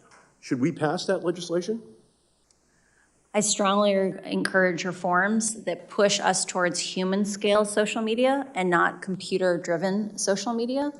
Those amplification harms are caused by computers choosing what's important to us, not our friends and family. And I encourage any system that children are exposed to not use amplification systems. So you agree that Congress has to enact these special protections for children and teens that stop social media companies from manipulating young users and threatening their well-being, to stop using its algorithm to harm kids. You agree with that? I do believe Congress must act to protect children. And children and teens also need a privacy online Bill of Rights. I'm the author of the Children's Online Privacy Protection Act of 1998.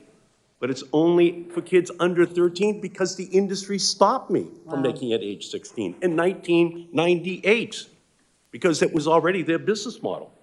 But we need to update that law for the 21st century.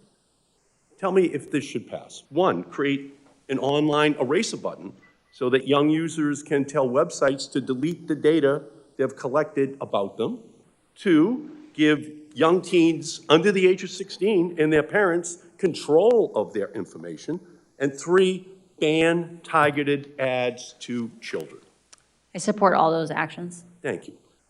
And finally, I've also introduced the Algorithmic Justice and Online Platform Transparency Act, which would, one, open the hood on Facebook and big tech's algorithms so we know how Facebook is using our data to decide what content we see, and two, ban discriminatory algorithms that harm vulnerable populations online, like showing employment and housing ads to white people, but not to black people in our country. Should Congress pass that bill? Algorithmic bias issues are a major issue for our democracy. During my time at Pinterest, I became very aware of the challenges of, like I mentioned before, it's difficult for us to understand how these algorithms actually act and perform. Facebook is aware of complaints today by people like African Americans saying that Reels doesn't give African Americans the same distribution as white people. And until we have transparency and our ability to confirm ourselves that Facebook's marketing messages are true, we will not have a system that is compatible with democracy. So, I thank Senator Lee. I agree with you and your line of questions. I wrote Facebook asking them to explain that discrepancy because Facebook, I think, is lying about targeting 13 to 15-year-olds. So here's my message for Mark Zuckerberg. Your time of invading our privacy, promoting toxic content, and preying on children and teens is over. Congress will be taking action. You can work with us or not work with us, but we will not allow your company to harm our children and our families and our democracy any longer. Thank you, Ms. Haugen. We will act. Thanks, Senator Markey. We're going to turn to Senator Blackburn, and then we will take a break. I know that there's some interest in another round of questions. Maybe, maybe we'll turn to Senator Lujan for his questions before. Well, we've got Cruz and Scott. And we have others, so we'll come back after the... Mr. Chairman? Yeah. I have to go to sit in the chair starting at noon today. Why don't we turn to... You had one question? I do. I have one question. This relates to what Mr. Markey was asking. Does Facebook ever employ child psychologists or mental health professionals to deal with these children online issues that we're discussing? Facebook has many researchers with PhDs. I assume some of them are, I know that some have psychology degrees. I'm not sure if they are child specialists. Facebook also works with external agencies that are specialists at children's rights online. Senator Lujan, and then at the conclusion of Senator Lujan's questions, we'll take a break. We'll come back at noon. Thank you, Mr. Chairman, and I appreciate the indulgence of the committee.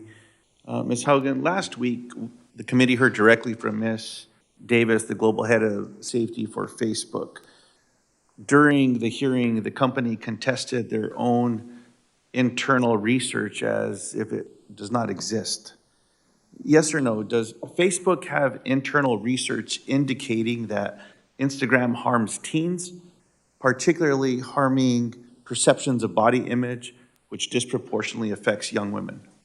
Yes, Facebook has extensive research on the impacts of its products on teenagers, including young women. Thank you for confirming these reports. Last week, I requested Facebook make the basis of this research the data set minus any personally identifiable information available to this committee. Do you believe it is important for transparency and safety that Facebook release the basis of this internal research, the core data set, to allow for independent analysis? I believe it is vitally important for our democracy that we establish mechanisms where Facebook's internal research must be disclosed to the public on a regular basis, and that we need to have privacy-sensitive data sets that allow independent researchers to confirm whether or not Facebook's marketing messages are actually true. Beyond this particular research, should Facebook make its internal primary research, not just secondary slide decks of cherry-picked data, but the underlying data public by default? Can this be done in a way that respects user privacy? I believe in collaboration with academics and other researchers that we can develop privacy-conscious ways of exposing radically more data that is available today. It is important for our ability to understand how algorithms work, how Facebook shapes the information we get to see, that we have these data sets be publicly available for scrutiny. Is Facebook capable of making the right decision here on its own, or is regulation needed to create real transparency at Facebook? Until incentives change at Facebook, we should not expect Facebook to change. We need action from Congress. Last week, I asked Ms. Davis about shadow profiles for children on the site, and she answered that no data is ever collected on children under 13 because they are not allowed to make accounts. This tactfully ignores the issue.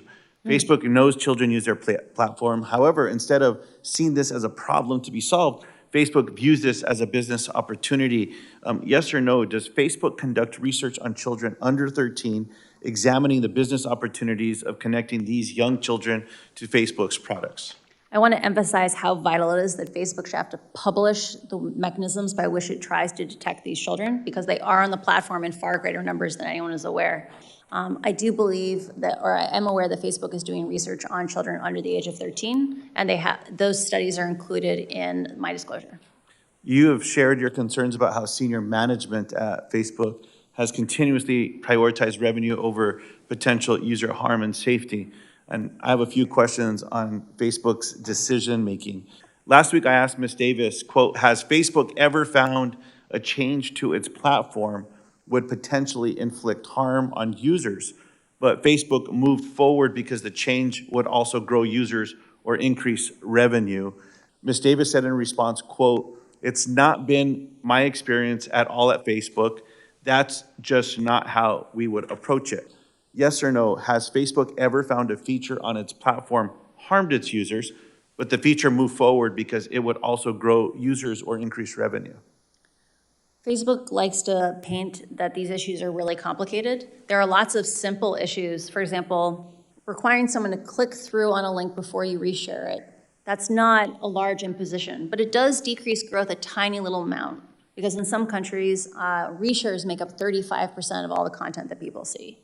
Facebook prioritized that content on the system, the reshares, over the impacts to misinformation, hate speech, or violence incitement.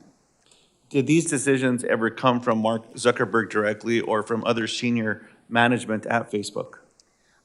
We have a few choice documents that contain notes from briefings with Mark Zuckerberg, where he chose metrics defined by Facebook, like meaningful social interactions, over changes that would have significantly decreased misinformation, hate speech, and other inciting content. And this is the reference you shared earlier to Ms. Cantwell, April of 2020. Yeah.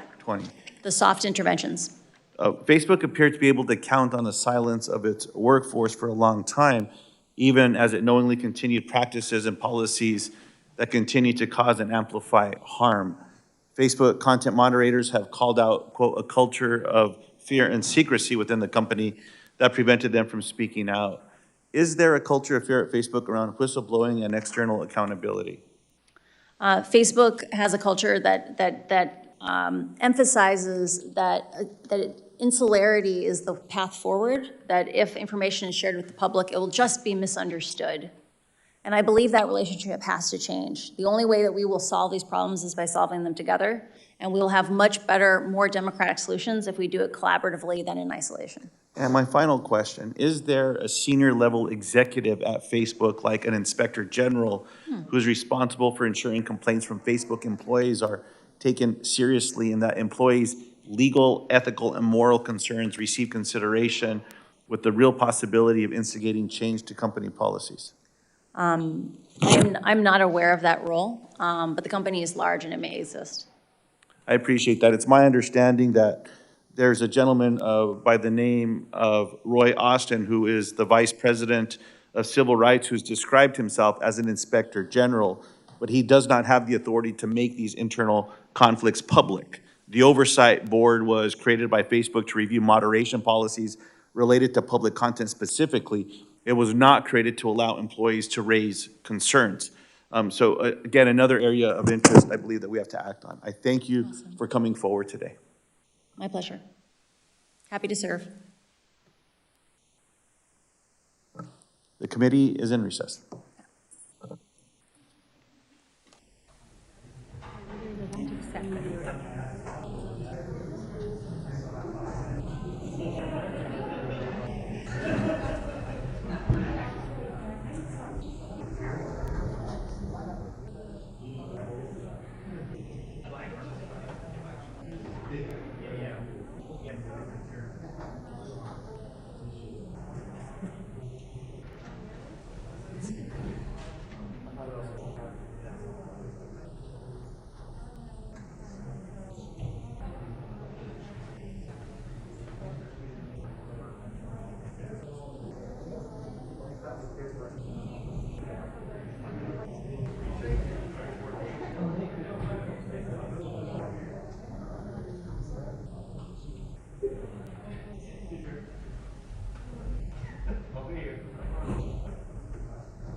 Welcome back, Ms. Haugen. Thank you for your patience. We're going to reconvene, and we'll go to Senator Hickenlooper. Thank you, Mr. Chair. Thank you, Ms. Haugen, for your direct answers and for being willing to come out and, provide such clarity on so many of these issues. Obviously, Facebook can manipulate its algorithms to attract users. And I guess my question would be, do you feel, in your humble opinion, that, simply maximizing profits, no matter the societal impact, that is justified? And I think the question then would be, that's the short question, which I think I know the answer. What impact to Facebook's bottom line would it have if the algorithm was changed to promote safety and to, instead of, change to save the lives of young women rather than putting them at risk? I'm learning about the talk button. Facebook today has a profit, makes approximately $40 billion a year in profit. A lot of the changes that I'm talking about are not going to make Facebook an unprofitable company. It just won't be a ludicrously profitable company like it is today. Engagement-based ranking, which causes those amplification problems that leads young women from, innocuous topics like healthy recipes to anorexia content. If it were removed, people would consume less content on Facebook, but Facebook would still be profitable. And so I encourage oversight and public scrutiny into how these algorithms work and the consequences of them. Right. Well, and I appreciate that. I'm a former small business owner. I owned started a brew pub back in 1988, and really was always, we worked very hard to look. Again, we weren't doing investigations, but we were very sensitive to whether someone had too much to drink, whether we had a frequent customer who was frequently putting himself at risk and others. Obviously, I think the Facebook business model puts, poses risk to youth and to teens. You compared it to cigarette companies, which I thought was rightfully so. I guess the question is this level of risk appropriate? Or is there a level of risk that would be appropriate? I think there is an opportunity to reframe some of these oversight actions. So when we think of them as these trade-offs of it's either profitability or safety, I think that's a false choice. And then in reality, the thing I'm asking for is a move from short-termism, which is what Facebook is run under today, right, is being led by metrics and not led by people. And that with appropriate oversight and some of these constraints, it's possible that Facebook could actually be a much more profitable company 5 or 10 years down the road because it wasn't as toxic, not as many people quit it. But that's one of those counterfactuals that we can't actually test. So regulation might actually make Facebook more profitable over the long term. Right, that's often the case. I think the same could be said for automobiles and go down the list of all those things. Yeah. That there's so much pushback in the beginning. I also thought that the question of how do we assess the impact to their bottom line. We had a representative of Facebook in here recently who talked about that 8 out of 10 Facebook users feel their life is better and that their job is to get to 10 out of 10. Maybe this is the 20% that they're missing. I don't know how large the demographic is of people that are caught back up into this circuitous sense of really taking them down into the wrong direction. How many people that is? Do you have any idea? That quote last week was really shocking to me because I don't know if you're aware of this, but in the case of cigarettes, only about 10% of people who smoke ever get lung cancer, right? So the idea that 20% of your users could be facing serious mental health issues and that's not a problem is shocking. I also want to emphasize for people that eating disorders are serious, right? There are going to be women walking around this planet in 60 years with brittle bones because of choices that Facebook made around emphasizing profit today. Or there are going to be women when they're in 20 years who want to have babies who can't because they're infertile as a result of eating disorders today. They're serious. And I think there's an opportunity here for having public oversight and public involvement, especially in matters that impact children. Great. Well, thank you for being so direct on this and for stepping forward. I yield back the floor, Chair. Thanks, Senator Hickenlooper. Senator Cruz. Thank you, Mr. Chairman. Ms. Haugen, welcome. Thank you for your testimony. When it concerns Facebook, there are a number of concerns that this committee and Congress has been focused on. Two of the biggest have been Facebook's intentional targeting of kids with content that is harmful to the children. Mm-hmm. And then secondly, and a discrete issue, is the pattern of Facebook and social media engaging in political censorship. I want to start with the first issue, targeting kids. As you're aware, and as indeed the documents that you provided indicated, Facebook's, according to the public reporting on it, Facebook's internal reports found that Instagram makes, quote, body image issues worse for 1 in 3 teen girls. And additionally, it showed that, quote, 13% of British users and 6% of American users trace their desire to kill themselves to Instagram. Is that a fair and accurate characterization of what Facebook's research concluded? I only know what I read in the documents that were included in my disclosure. That is an accurate description of the ones that I have read. Because Facebook has not come forward with the total corpus of their known research, I don't know what their other things say, but yes, there is documents that say those things. So we had testimony last week in the Senate with a witness from Facebook who claimed that information was not accurate and needed to be in context. Now, of course, she wasn't willing to provide the context, the alleged mysterious context. Do you know of any context that would make those data anything other than horrifying and deeply disturbing? Engagement-based ranking and these processes of amplification, they impact all users of Facebook. The algorithms are very smart in the sense that they latch on to things that people want to continue to engage with. And unfortunately, in the case of teen girls and things like self-harm, they develop these feedback cycles where children are using Instagram as to self-soothe, but then are exposed to more and more content that makes them hate themselves. This is a thing where we can't say 80% of kids are okay. We need to say, how do we save all the kids?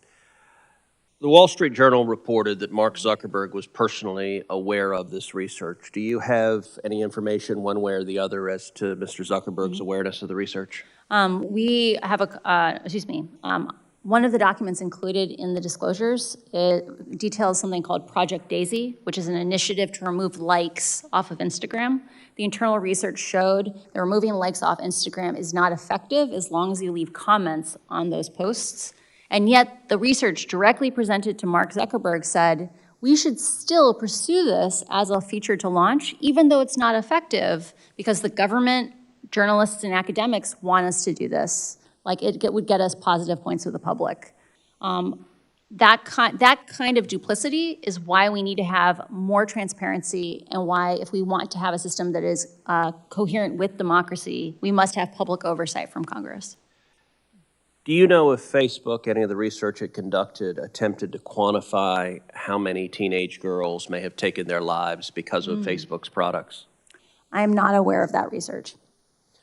Do you know if Facebook made any changes when they got back that 13% of British users and 6% of American users traced their desire to kill themselves to Instagram? Do you know if they made any changes in response to that research to try to correct or mitigate that? I found it very surprising that when Antonia Davis was confronted with this research last week, she couldn't enumerate a 5-point plan, a 10-point plan of the actions that they took. I also find it shocking that once Facebook had this research, it didn't disclose it to the public, because this is the kind of thing that should have oversight from Congress. So when you were at Facebook, were there discussions about how to respond to this research? I did not work directly on issues concerning children. These are just documents that were freely available in the company, so I am not aware of that. Okay. Do you have thoughts as to what kind of changes Facebook could make to reduce or eliminate these harms? You mentioned earlier concerns around free speech. A lot of the things that I advocate for are around changing the mechanisms of amplification, not around picking winners and losers in the marketplace of ideas. The So problems explain what that means. Oh, sure. So like I mentioned before, you know, like how on Twitter, if you have to click through on a link before you reshare it, small actions like that friction don't require picking good ideas and bad ideas. They just make the platform less twitchy, less reactive. And Facebook's internal research says that each one of those small actions dramatically reduces misinformation, hate speech, and violence inciting content on the platform. So, and we're running out of time, but on the second major topic of concern of Facebook, which is censorship, based on what you've seen, are you concerned about political censorship at Facebook and in big tech? I believe you cannot have a system that has as big an impact on society as Facebook does today with as little transparency as it does. I'm a strong proponent of chronological ranking, or ordering by time with a little bit of spam demotion, because I think we don't want computers deciding what we focus on. We should have software that is human scaled, where humans have conversations together, not computers facilitating who we get to hear from. So how could we get more transparency? What would produce that? I strongly encourage the development of some kind of regulatory body that could work with academics, work with researchers, work with other government agencies to synthesize requests for data that are privacy conscious. This is an area that I'm really passionate about. Because right now, no one can force Facebook to disclose data. And Facebook has been stonewalling us, or even worse, they gave inaccurate data to researchers, as the scandal recently showed. What data should they turn over? My time's sure. expired, so. For example, even data as simple as what integrity systems exist today and how well do they perform? Like, there are lots and lots of people who Facebook is conveying around the world that Facebook safety systems apply to their language, and those people aren't aware that they're using a raw, original, dangerous version of Facebook. Just basic actions like transparency would make a huge difference. Okay. Thank you. Thanks, Senator Cruz. Senator Loomis. Thank you, Mr. Chairman, and thank you for your testimony. If you were in my seat today instead of your seat, what documents or unanswered questions would you seek from Facebook, especially as it relates to children, but even generally speaking? I think any research regarding what Facebook does problematic use, i.e. the addictiveness of the product, is of vital importance. And anything around what Facebook knows about parents' lack of knowledge about the platform. I only know about the documents that I have seen, right? I did not work on teens or child safety myself, but in the documents that I read, Facebook articulates the idea that parents today are not aware of how dangerous Instagram is, and because they themselves did not live through these experiences, they can't coach their kids on basic safety things. And so, at a minimum, Facebook should have to disclose what it knows in that context. Okay, so we're trying to protect individuals' data that they're gathering, have data privacy, but have transparency in the manner in which the data is used. Can we bridge that gap? Imagine, I think reasonable people can have a conversation on how many people need to see a piece of content before it's not really private. Like if 100,000 people see something, is it private? If 25,000 people see it, is it private? Just disclosing the most popular content on the platform, including statistics around what factors went into the promotion of that content, would cause radically more transparency than we have today on how Facebook chooses what we get to focus on, how they shape our reality. Okay, if our focus is protecting the First Amendment and our rights to free speech, while very carefully regulating data privacy, I've heard there are a number of things that are being discussed in Congress. Everything from antitrust laws to calling Facebook a utility, to the idea that you just raised of a regulatory board of some sort that has authority to, through understanding of the algorithms and how they're used and other mechanisms that create what we see, the face of Facebook, so to speak. Tell me a little more about how you envision that board working. What is in your mind, based on your understanding of the company and the ill consequences, what is the best approach to bridging the gap between keeping speech free and protecting individual privacy with regard to data? So I think those issues are, they're independent issues. So we can talk about free speech first, which is having more transparency. Like Facebook has solutions today that are not content-based. And I am a strong advocate for non-content-based solutions because those solutions will also then protect the most vulnerable people in the world. In a place like Ethiopia where they speak 6 languages, if you have something that focuses on good ideas and bad ideas, those systems don't work in diverse places. So investing in non-content-based ways to slow the platform down not only protects our freedom of speech, it protects people's lives. The second question is around privacy. And this question of how can we have oversight and have privacy? There is lots and lots of research on how to abstract data sets. So you're not showing people's names. You might not even be showing the content of their post. You might be showing data that is about the content of their post, but not the post itself. There are many ways to structure these data sets that are privacy conscious. And the fact that Facebook has walled off the ability to see even basic things about how the platform performs, or in the case of their past academic research, releasing inaccurate data, or not being clear about how they pulled that data, is just part of a pattern of behavior of Facebook hiding behind walls and operating in the shadows. And they have far too much power in our society to be allowed to continue to operate that way. Well, I had heard you make the analogy earlier to the tobacco industry, and I think that that's an appropriate analogy. I really believe we're searching for the best way to address the problem. And I'm not sure that it is the heavy hands, like breaking up companies or calling them a utility, which is why your approach of integrating people who understand the math and the uses of the math with protecting privacy it is intriguing to me. So the more information that you can provide to us about how that might work to actually address the problem, I think would be helpful. So in my case, this is an invitation to you to provide to my office or the committee information about how we can get at the root of the problem that you've identified and can document, and save people's privacy. So I extend that invitation to you, and I thank you for your testimony. Mr. Chairman, I yield back. Thanks, Senator Lummis. Senator Sullivan.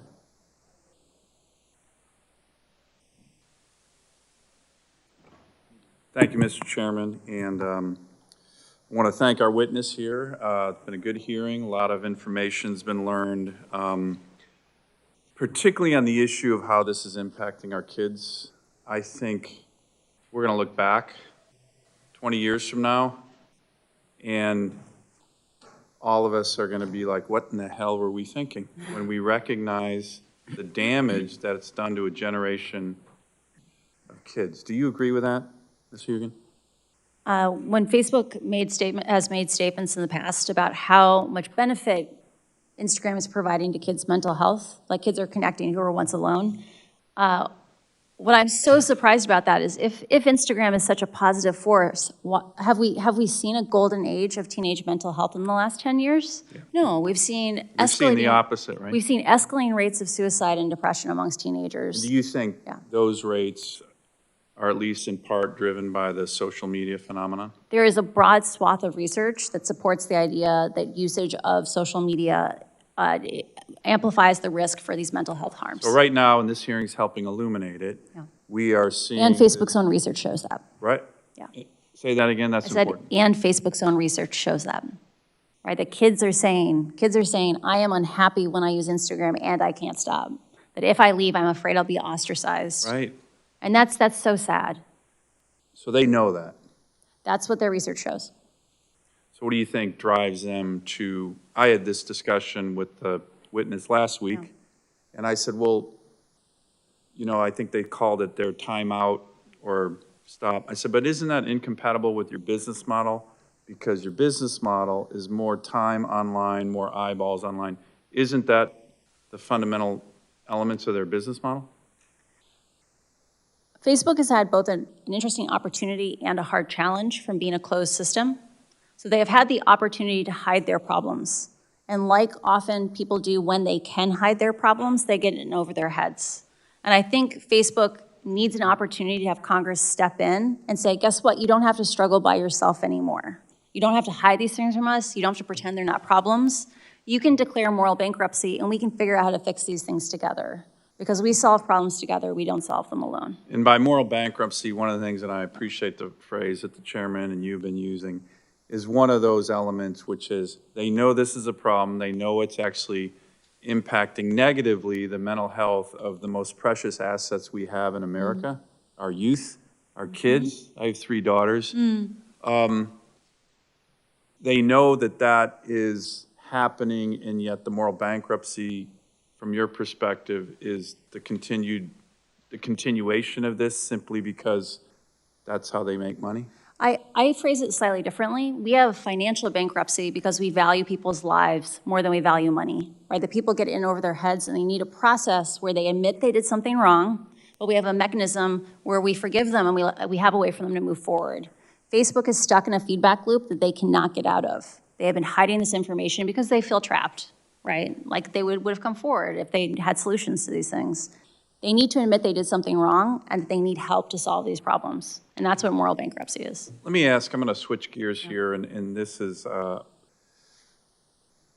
what's your current position right now in terms of its disinformation and counter-espionage? My last role at Facebook was in counter-espionage. I'm sorry, your last role, okay. Yeah. Mm-hmm. So one of the things, this is a very different topic, and I only got a minute or so left, but right now is Facebook, I know Facebook is not allowed in countries like China, but do they provide platforms for authoritarian or terrorist-based leaders like the Ayatollahs in Iran, that's the largest state sponsor of terrorism in the world, or the Taliban, or Xi Jinping, in my view, our biggest rival for this century, a communist party dictator who's trying to export his authoritarian model around the world.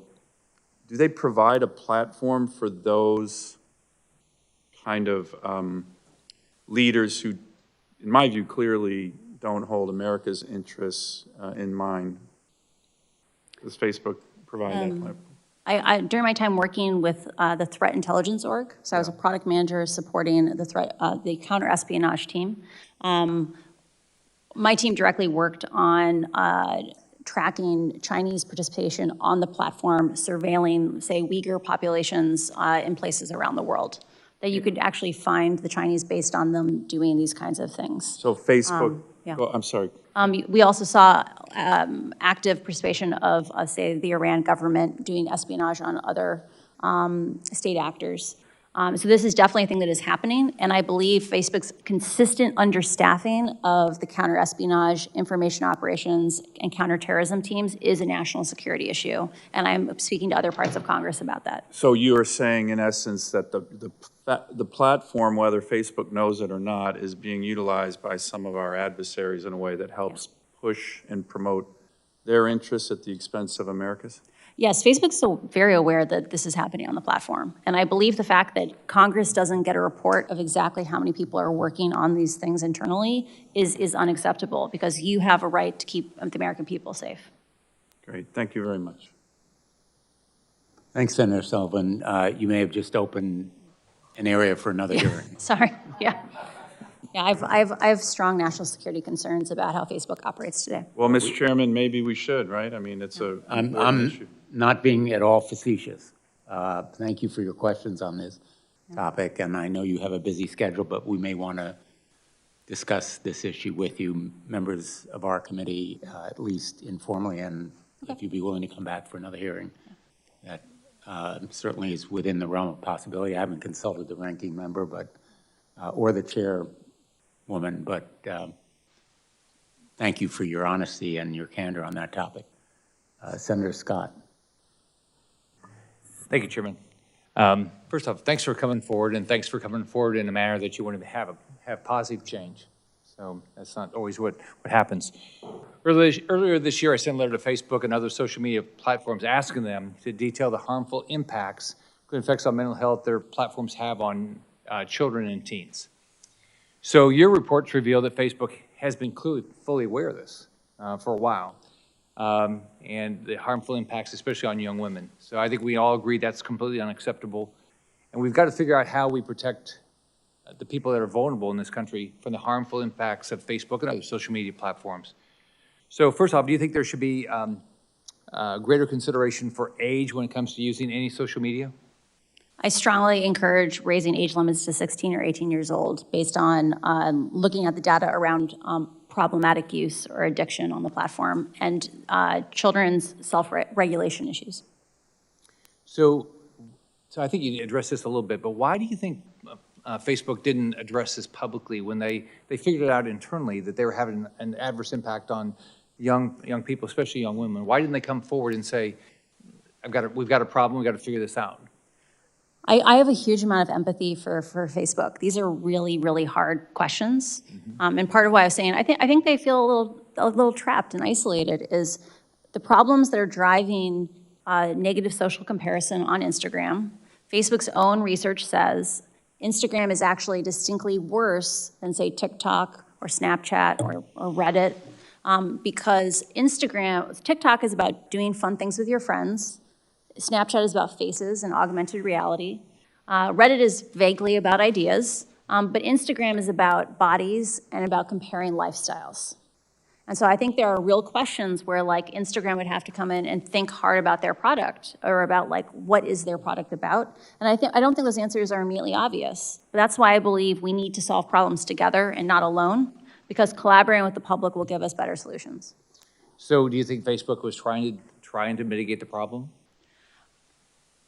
I think within the set of incentives that they were working within, they did the best they could. Unfortunately, those incentives are not sustainable and they are not acceptable in our society. Do you think Facebook and other social media platforms ought to be required to report any harmful effects they have on young people? One of the things that I found very interesting after the report in the Wall Street Journal on teen mental health was that a former executive at the company said Facebook needs to be able to have private research. And the part that I was offended by this was Facebook has had some of this research on the negative effects of Instagram on teenagers for years. I strongly support the idea that Facebook should have a year, maybe 18 months to have private research, but given that they are the only people in the world who can do this kind of research, that the public never gets to do it, they shouldn't be allowed to keep secrets when people's lives are on the line. So, because to be clear, if they make $40 billion a year, they have the resources to solve these problems. They're choosing not to solve them. yeah. Didn't that surprise you? They wouldn't put more effort into this? I know. Because you know it's going to catch up with them eventually, right? Yeah, why wouldn't you? like I mentioned earlier to Senator Hickenlooper, right? Coming in and having oversight might actually make Facebook a more profitable company 5 or 10 years from now because toxicity, Facebook's own research shows they have something called an integrity holdout. These are people who don't get protections from integrity systems to see what happens to them. Right. And those people who deal with a more toxic, painful version of Facebook use Facebook less. And so one could reason a kinder, friendlier, more collaborative Facebook might actually have more users 5 years from now. So it's in everyone's interest. Do you think, I've got a bill, and there's a lot of bills that I think we've all talked about, but mine is called the Data Act. It's going to require express consent from users for large platforms to use algorithms on somebody. You agree with that?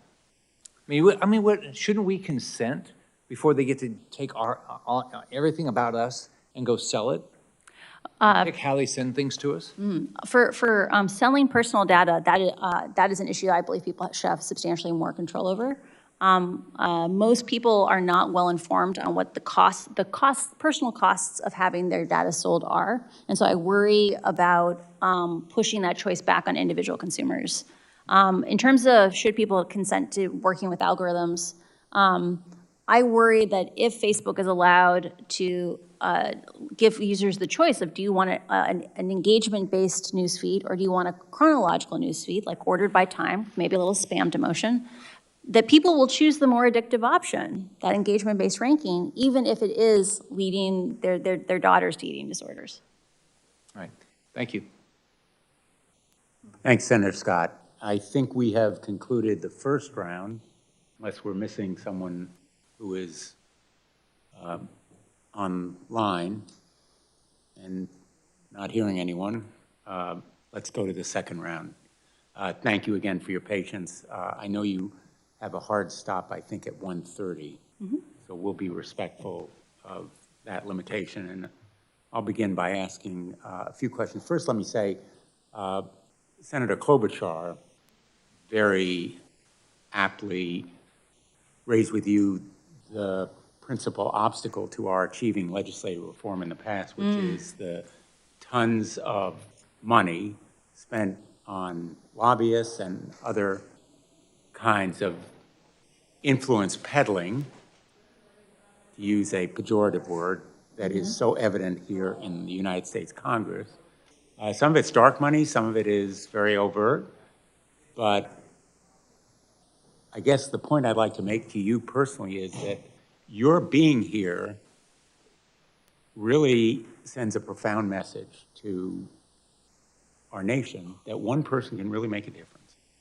One person standing up, speaking out, can overcome a lot of those obstacles for us. And you have crystallized, in a way, our consciousness here. You have been a catalyst, I think, for change in a way that we haven't seen. And I've been working on these issues for 10, 15 years. And you have raised awareness in a way that I think is very unique. So thank you not only for your risk-taking and your courage and strength in standing up, but also for the effect that it has had.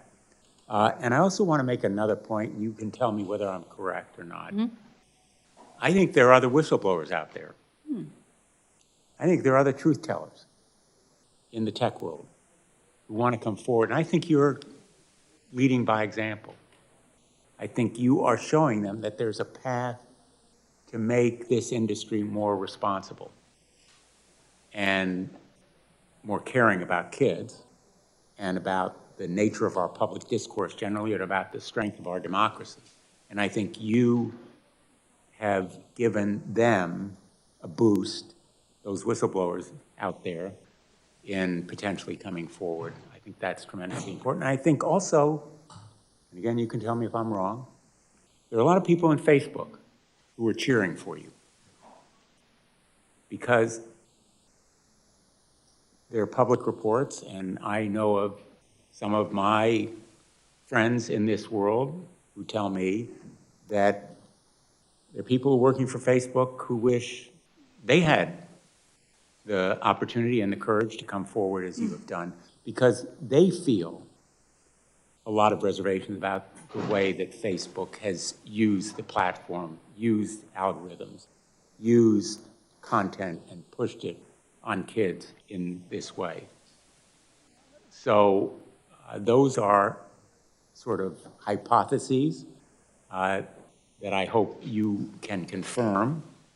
And I also would like to ask you, because a lot of parents are watching right now. So you've advised us on what you think we should do, the reforms, some of them that you think we should adopt, stronger oversight, authorized by Congress, better disclosure, because right now, Facebook essentially is a black box for most of America. Facebook is a black box that's designed by Mark Zuckerberg Incorporated. Mark Zuckerberg and his immediate coterie, and the buck stops with him. And reform of Section 203, so there's some legal responsibility. So people have a day in court, some kind of recourse legally when they're harmed by Facebook, because right now it has this broad immunity. Most of America has no idea, essentially, You can't sue Facebook. You have no recourse. Most America doesn't know about Section 230, and if you pushed a lot of members of Congress, they wouldn't know either. It's actually slightly worse than that. Facebook made a statement in a legal proceeding recently where they said they had the right to mislead the court because they had immunity, right? That 230 gave them immunity, so why should they have to tell the truth about what they're showing? Which is kind of contempt. Shocking. Well, it is shocking to a lawyer, Yeah. which some of us are.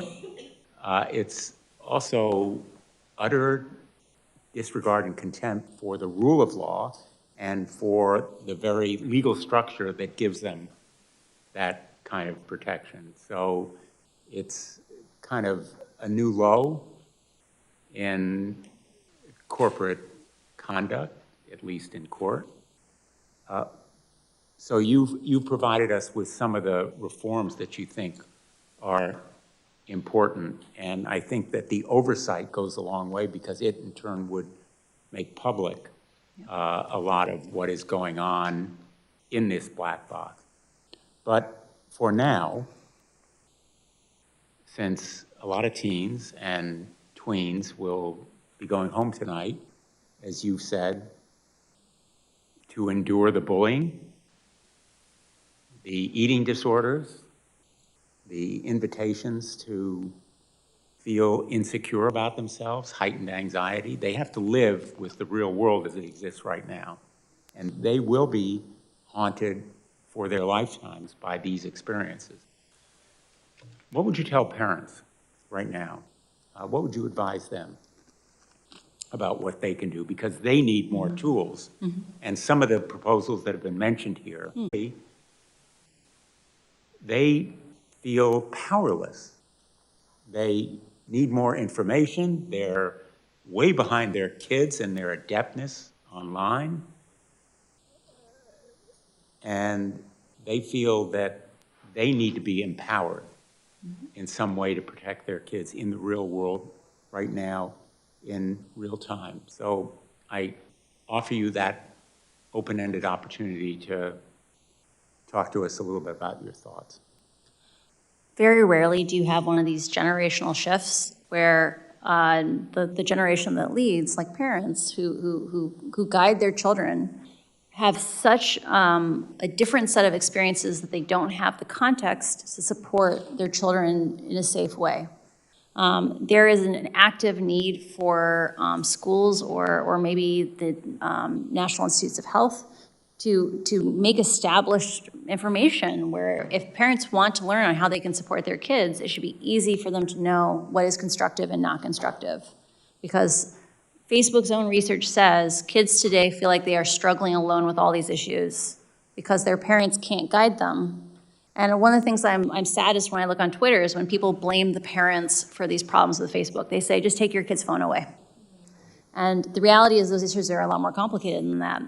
And so we need to support parents because right now, if Facebook won't protect the kids, we at least need to help the parents to protect the kids. If parents are anguished. They are. About this issue. Parents are hardly uncaring. They need the tools. They need to be empowered. And I think that the major encouragement for reforms is going to come from those parents.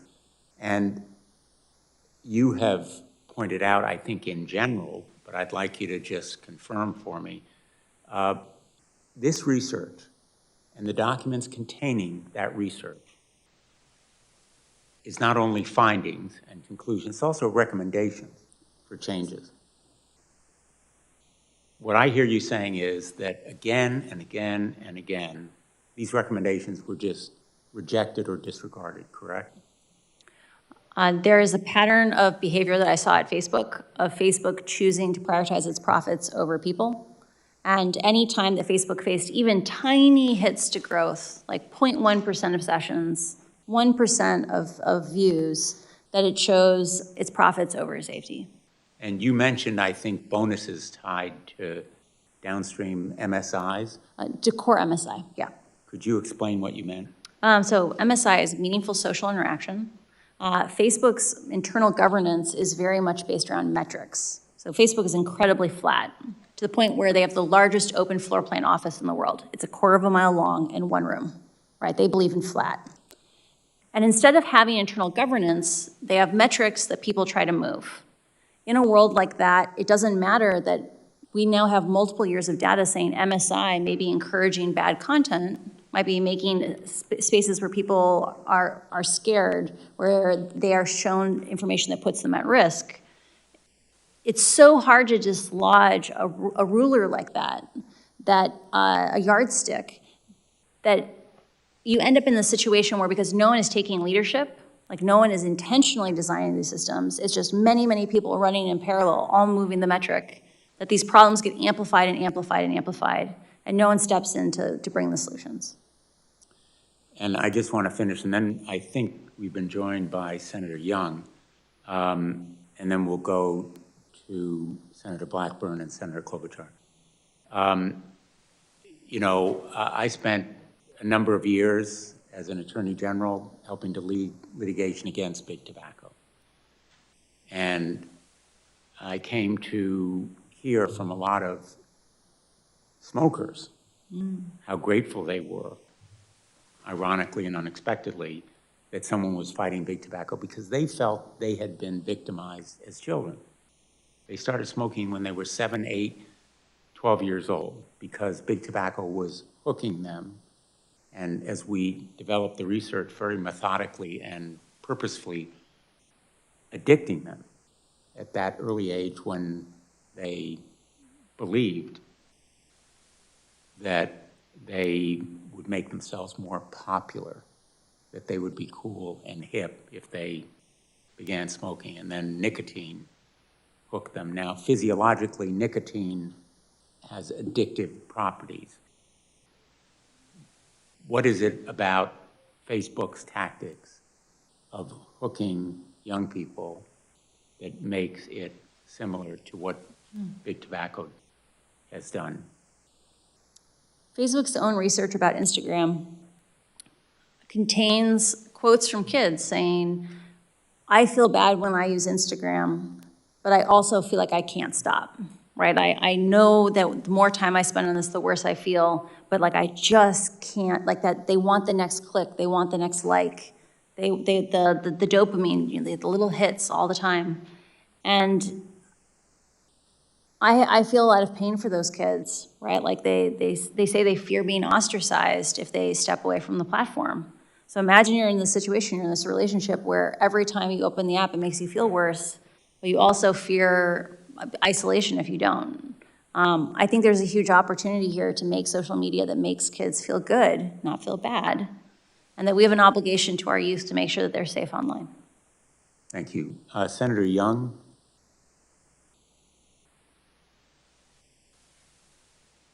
Jen, thank you for your compelling testimony. In that testimony, you discuss how Facebook generates self-harm and self-hate, especially among vulnerable groups like teenage girls. I happen to be a father of 4 kids, 3 daughters, 2 of whom are teenagers, and as you just alluded to, most adults, myself included, I've never been a teenager during the age of Facebook, Instagram, and these other social media platforms. And therefore, I think it can be really hard for many of us to fully appreciate the impact that certain posts may have, including, I would add, on a teen's mental health.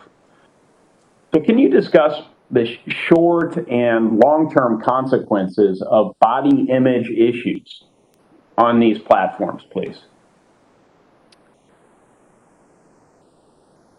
The patterns that children establish in their teenage years live with them for the rest of their lives. The way they conceptualize who they are, how they conceptualize how they interact with other people, are patterns and habits that they will take with them as they become adults, as they themselves raise children.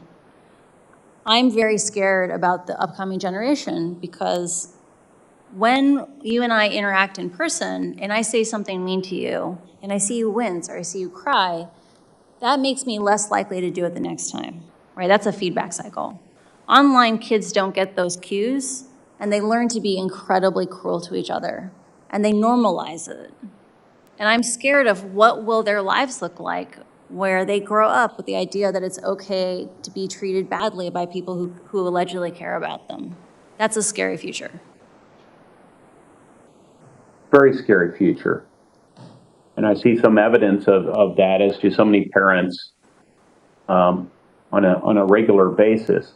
Are there other specific issues of significant consequence that the general public may not be fully aware of that are impacting vulnerable groups that you just like to elevate during this testimony?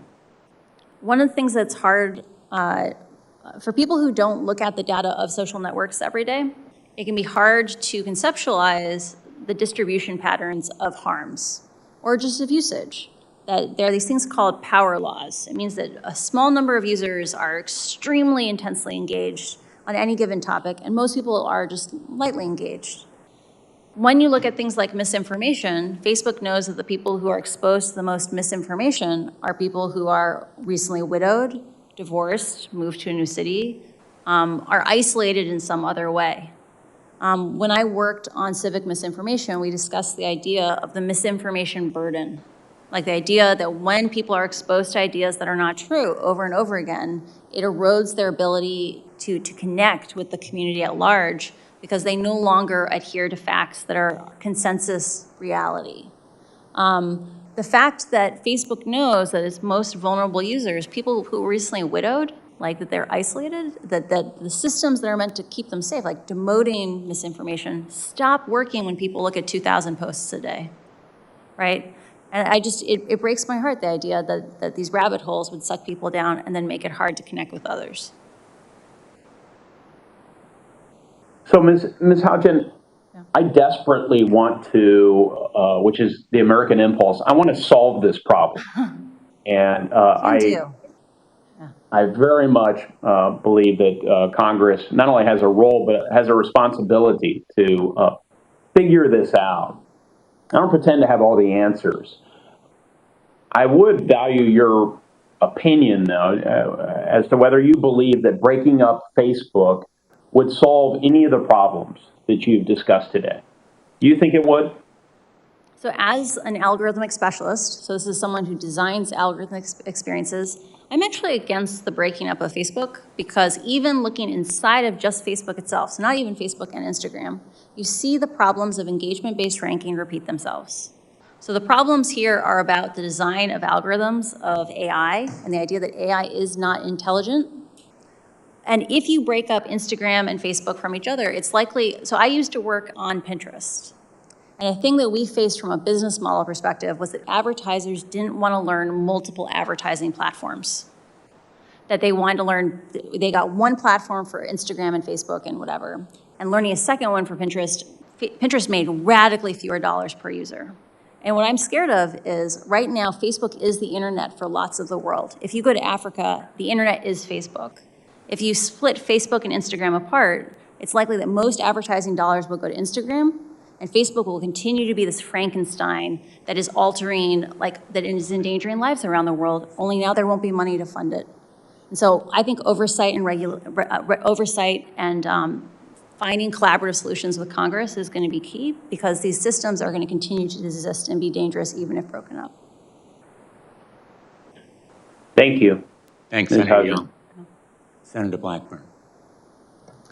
Thank you, Mr. Chairman. I have a text that was just put up by Facebook's spokesperson, Andy Stone.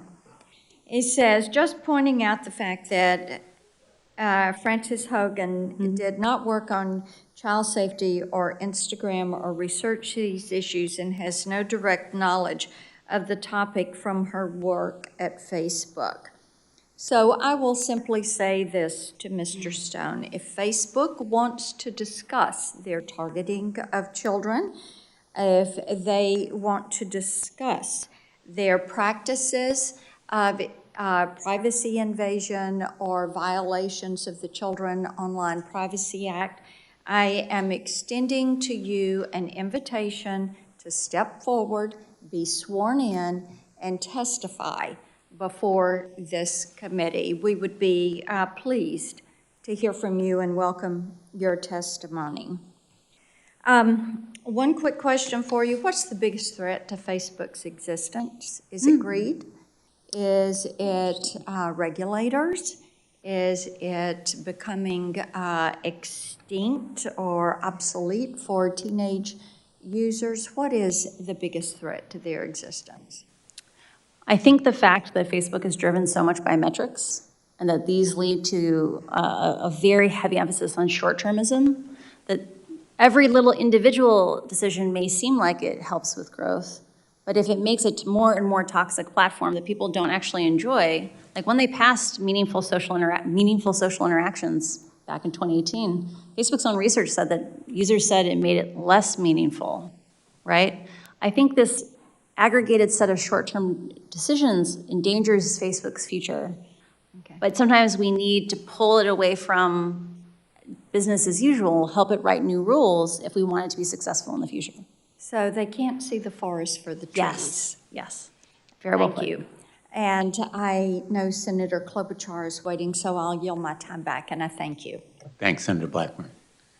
Thank you very much, and thank you to both of you for your leadership. And all three of us are on the Judiciary Committee, so we're also working on a host of other issues, including the App Store issues, which is unrelated to Facebook, actually, including issues relating to dominant platforms when they promote their own content or engage in exclusionary conduct, which I know is not our topic today. I see the thumbs up from you, Ms. Haugen, which I appreciate. And I think this idea of establishing some rules of the road for these tech platforms goes beyond the kid protection that we so dearly need to do. And I just want to make sure you agree with me on that. Totally. I was shocked when I saw the New York Times story a couple of weeks ago about Facebook using its own platform to promote positive news about itself. I was like, wow. I knew you shaped our reality. I wasn't aware it was that much. Right, and that's a lot of the work that we're doing over there. So I want to get to something Senator Young was talking about, misinformation. And Senator Lujan and I have put together an exception, actually, to the 230 immunity when it comes to vaccine misinformation in the middle of a public health crisis. Last week, YouTube announced it was swiftly banning all anti-vaccine misinformation. And I've long called on Facebook to take similar steps. They've taken some steps, but do you think they can remove this content, and do they put sufficient resources? We know the effect of this. We know that over half the people that haven't gotten the vaccines, it's because of something that they've seen on social media. I know the guy who walked into a cafe and said his mother-in-law wouldn't get a vaccine because she thought a microchip would be planted in her arm. Could you... which is false, I'm just saying that for the record here, could, in case it gets put on social media, could you talk about, are there enough resources to stop this from happening? I do not believe Facebook, as currently structured, has the capability to stop vaccine misinformation because they overly reliant on artificial intelligence systems that they themselves say will likely never get more than 10 to 20% of content. There you go. And yet it's a company that, the cap over $1 trillion, one of the world's biggest companies that we've ever known. And that's what really bothers me. Here, Senator Lujan and I also have pointed out the issue with content moderators. Does Facebook have enough content moderations for content in Spanish and other languages besides English? One of the things that was disclosed, we have documentation that shows how much operational investment there was by different languages, and it showed a consistent pattern of underinvestment in languages that are not English. I am deeply concerned about Facebook's ability to operate in a safe way in languages beyond maybe the top 20 in the world. Okay, thank you. We go back to eating disorders. Today you've said that you have documents indicating Facebook is doing studies on kids under 13, even though technically no kids under 13 are permitted on the platform. The potential for eating disorder content to be shown to these children raises serious concerns. Senator Blumenthal's been working on this. I've long been focused on this eating disorder issue, given the mortality rates. Are you aware of studies Facebook has conducted about whether kids under 13 on the platform are nudged towards content related to eating disorders or unhealthy diet practices? CNN also did investigation on this front. I have not seen specific studies regarding eating disorders in under the age of 13, but I have seen research that indicates that they are aware that teenagers coach tweens who are on the platform to not reveal too much, to not post too often, and that they have categorized that as a myth that you can't be authentic on the platform, and that the marketing team should try to advertise to teenagers to stop coaching tweens that way. I believe we've shared that document with Congress already. Exactly. Well, thank you, and we'll be looking more. Speaking of the research issue, Facebook has tried to downplay the internal research that was done, saying it was unreliable. It seems to me that they're trying to mislead us there. The research was extensive, surveying hundreds of thousands of people traveling around the world to interview users. In your view, are the internal researchers at Facebook who examine how users are affected by the platform, is their work thorough? Are they experienced? Is it fair for Facebook to throw them under the bus? Facebook has one of the top-ranked research programs in the tech industry. Like, they've invested more in it than I believe any other social media platform. And some of the biggest heroes inside the company are the researchers, because they are boldly asking real questions and being willing to say awkward truths. The fact that Facebook is throwing them under the bus, I think, is unacceptable, and I just want the researchers to know that I stand with them and that I see them. Or maybe we should say, as the name of one book, The Ugly Truth. Yeah. What about Facebook blocking researchers at NYU from accessing the platform? Does that concern you? These are outside researchers. I am deeply concerned. So for context, for those who are not familiar with this research, there are researchers at NYU who, because Facebook does not publish enough data on political advertisements or how they are distributed, these are advertisements that influence our democracy and how it operates.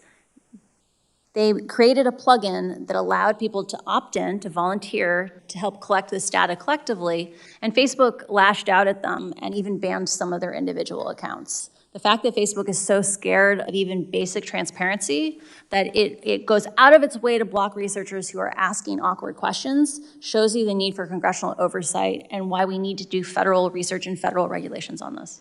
Very good. Thank you. Thank you for your work. Thanks, Senator Klobuchar. Senator Markey. Thank you. Thank you, Mr. Chairman. Thank you for your incredible leadership on this issue. As early as 2012, Facebook has wanted to allow children under the age of 12 to use its platform. At that time, in 2012, I wrote a letter to Facebook asking questions about what data it planned to collect and whether the company intended to serve targeted ads at children. Now, here we are 9 years later, debating the very same issues. Today, Ms. Haugen, you've made it abundantly clear why Facebook wants to bring more children onto the platform. It's to hook them early, just like cigarettes, so that they become lifelong users, so Facebook's profits increase. Yet, we should also ask why in the last 9 years has the company not launched Facebook for Kids or Instagram for Kids? After all, from the testimony here today, Facebook appears to act without regard to any moral code or any conscience, or instead puts profit above people, profit above all else. The reason why Facebook hasn't officially permitted kids 12 and under to use its platform is because the Child Online Privacy Protection Act of 1998 that I'm the author of exists. Because there is a privacy law on the books, which I authored, that gives the Federal Trade Commission regulatory power to stop websites and social media companies from invading the privacy of our children, 12 and under. That's why we need to expand the Child Online Privacy Protection Act. That's why we need to pass the KIDS Act that Senator Blumenthal and I have introduced, and why we need an Algorithmic Justice Act to pass, because the absence of regulation leads to harming teens, stoking division, damaging our democracy. That's what you've told us today. So, Ms. Haugen, I want you to come back to the protections that you are calling on us to enact. This isn't complicated. We're going to be told online all day with these paid Facebook people, oh, Congress can't act. They're not experts. It's too complicated for Congress. Just get out of the way. You're not experts. Well, this isn't complicated. Facebook and its big tech lobbyists are blocking my bills to protect kids because it would cost them money. That's how complicated it is. So let's start with the Kids Act that Senator Blumenthal and I that would ban influencer marketing to kids. Today's popular influencers peddle products while they flaunt their lavish lifestyles to young users. Can you explain how allowing influencer marketing to teens and children makes Facebook more money?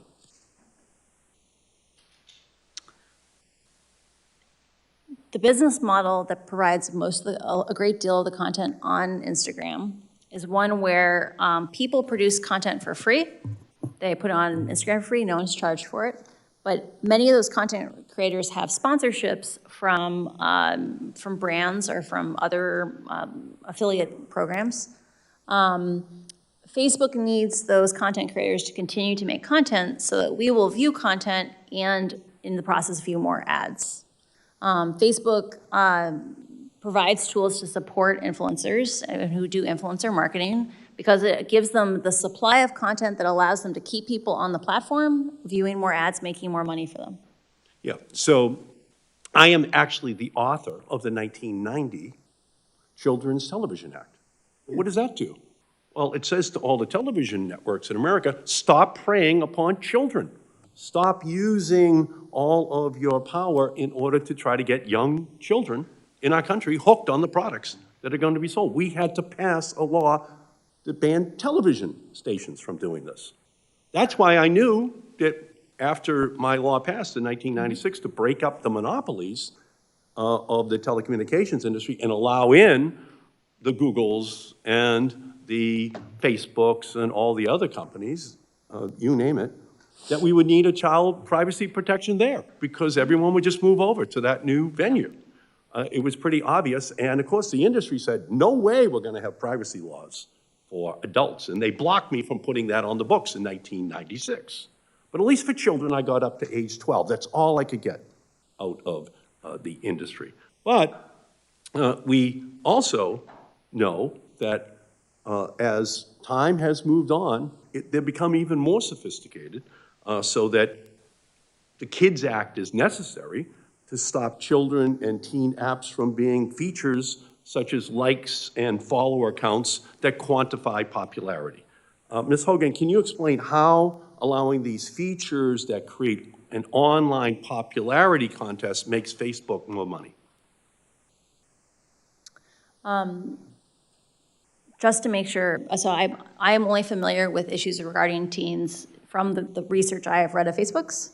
So I want to put that caveat in there. The research I have seen with regard to quantifiable popularity is that as long as comments are allowed, so this is not a quantitative thing, this is just comments, as long as comments are still on posts on Instagram, just taking likes off Instagram doesn't fix the social comparison problem. That, teenage girls are smart. They see that Sally is prettier than them. Her pictures are really good. She gets tons of comments. They don't get very many comments, right? And so I do think we need larger interventions than just removing quantitative measures. Facebook has a product that is very attractive. The reason why they have the study of problematic use is because it is kind of addictive. And those kinds of things, like having lots of little feedback loops, keeps kids engaged. And like I mentioned earlier, part of why Facebook switched over to meaningful social interactions was it found that if you got more likes, more comments, more reshares, you produced more content. And so having those systems of little rewards makes people produce more content, which means we view more content and we view more ads, which makes them more money.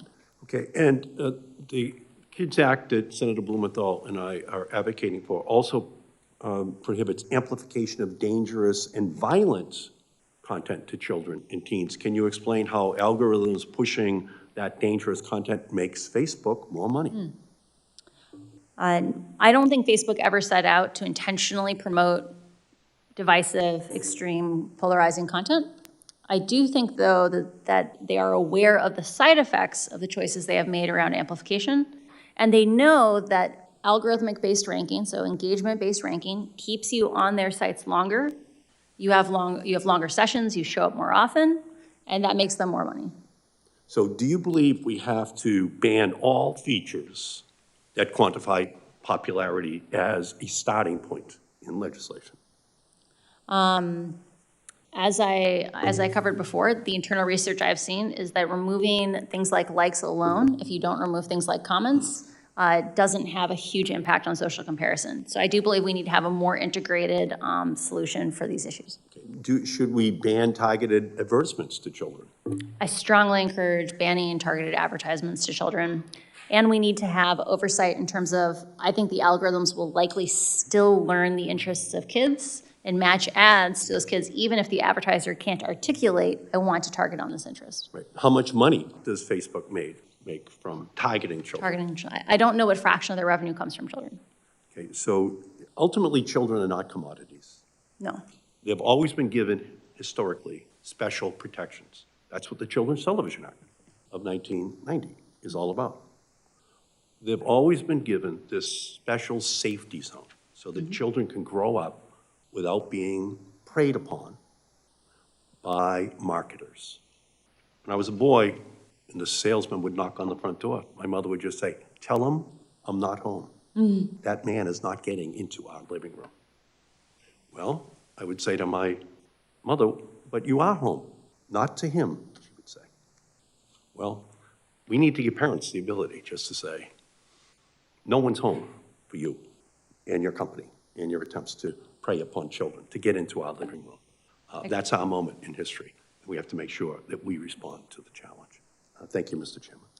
Thank you, Senator Markey, and my thanks to Senator Markey for his leadership over many years on protecting children. As you've heard, he was a champion in the House of Representatives before coming here, but well before I was in the United States Senate, but around the time I was elected Attorney General. I've been very pleased and honored to work with him on legislation now going forward, and I join him in thanking you.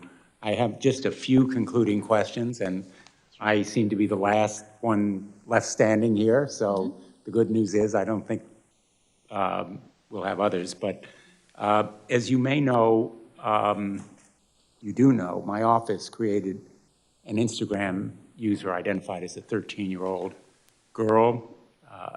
She followed a few easily identifiable accounts on weight loss, dieting, eating disorders, and she was deluged, literally, within a day of content pushed to her by algorithms that, in effect, promoted self-injury and eating disorders. Are you surprised by that fact?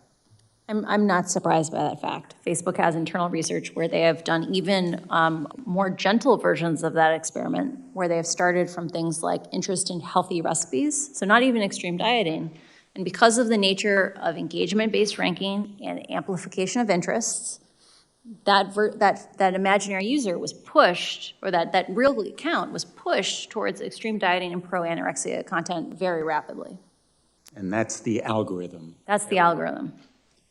That algorithm could be changed. The algorithm definitely could be changed. I have firsthand experience from having worked at Pinterest. Pinterest used to be an application that was heavily based just on you follow certain people's pins, and those are put into your feed. And over time, it grew to be much, much more heavily based on recommendations, that the algorithm would figure out, what are you interested in? You can have wonderful experiences that are based on human interactions. So these are human scale technologies, not computers choosing what we focus on. So the average parent listening here, worried about their daughter or son being deluged with these kinds of content, would want that kind of algorithm changed, I would think, and would welcome the oversight that you're recommending. I believe parents deserve more options and more choices. And today they don't know even what they could be asking for. I just received by text, literally about 15 minutes ago, a message from someone in Connecticut. And I'm going to read it to you. It's from a dad. I'm in tears right now watching your interaction with Frances Haugen.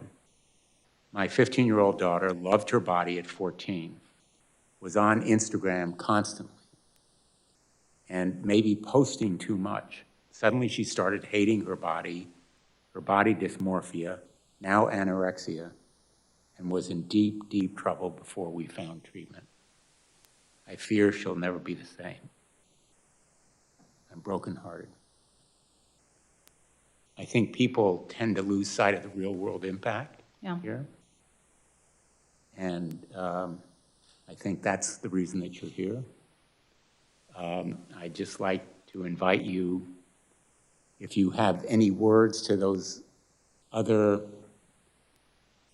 employees at big tech, the workers who may be troubled by the misconduct or unethical conduct that they see, what you would tell them.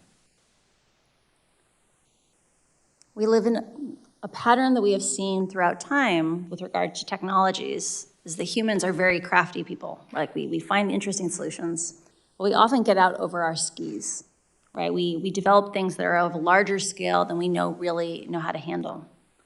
And what we have done in the past is when we see this happen, we take a step back and we find institutions and we find frameworks for doing these things in a safe way.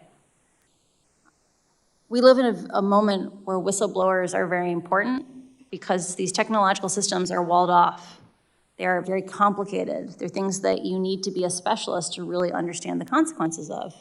And the fact that we've been having the exact same kinds of false choice discussions about what to do about Facebook, is it about privacy or oversight? Is it about censorship or safety? Like the fact that we're being asked these false choices is just an illustration of what happens when the real solutions are hidden inside of companies. We need more tech employees to come forward through legitimate channels like the SEC or Congress to make sure that the public has the information they need in order to have technologies be human-centric, not computer-centric. Thank you. On that note, we'll conclude. Thank you for an extraordinary testimony. I think that anybody watching would be impressed and much better informed. And you've done America a real public service, I think. Thank you. The record will remain open for for 2 weeks. Any senators who want to submit questions for the record should do so by October 19th. This hearing is adjourned. Thank you.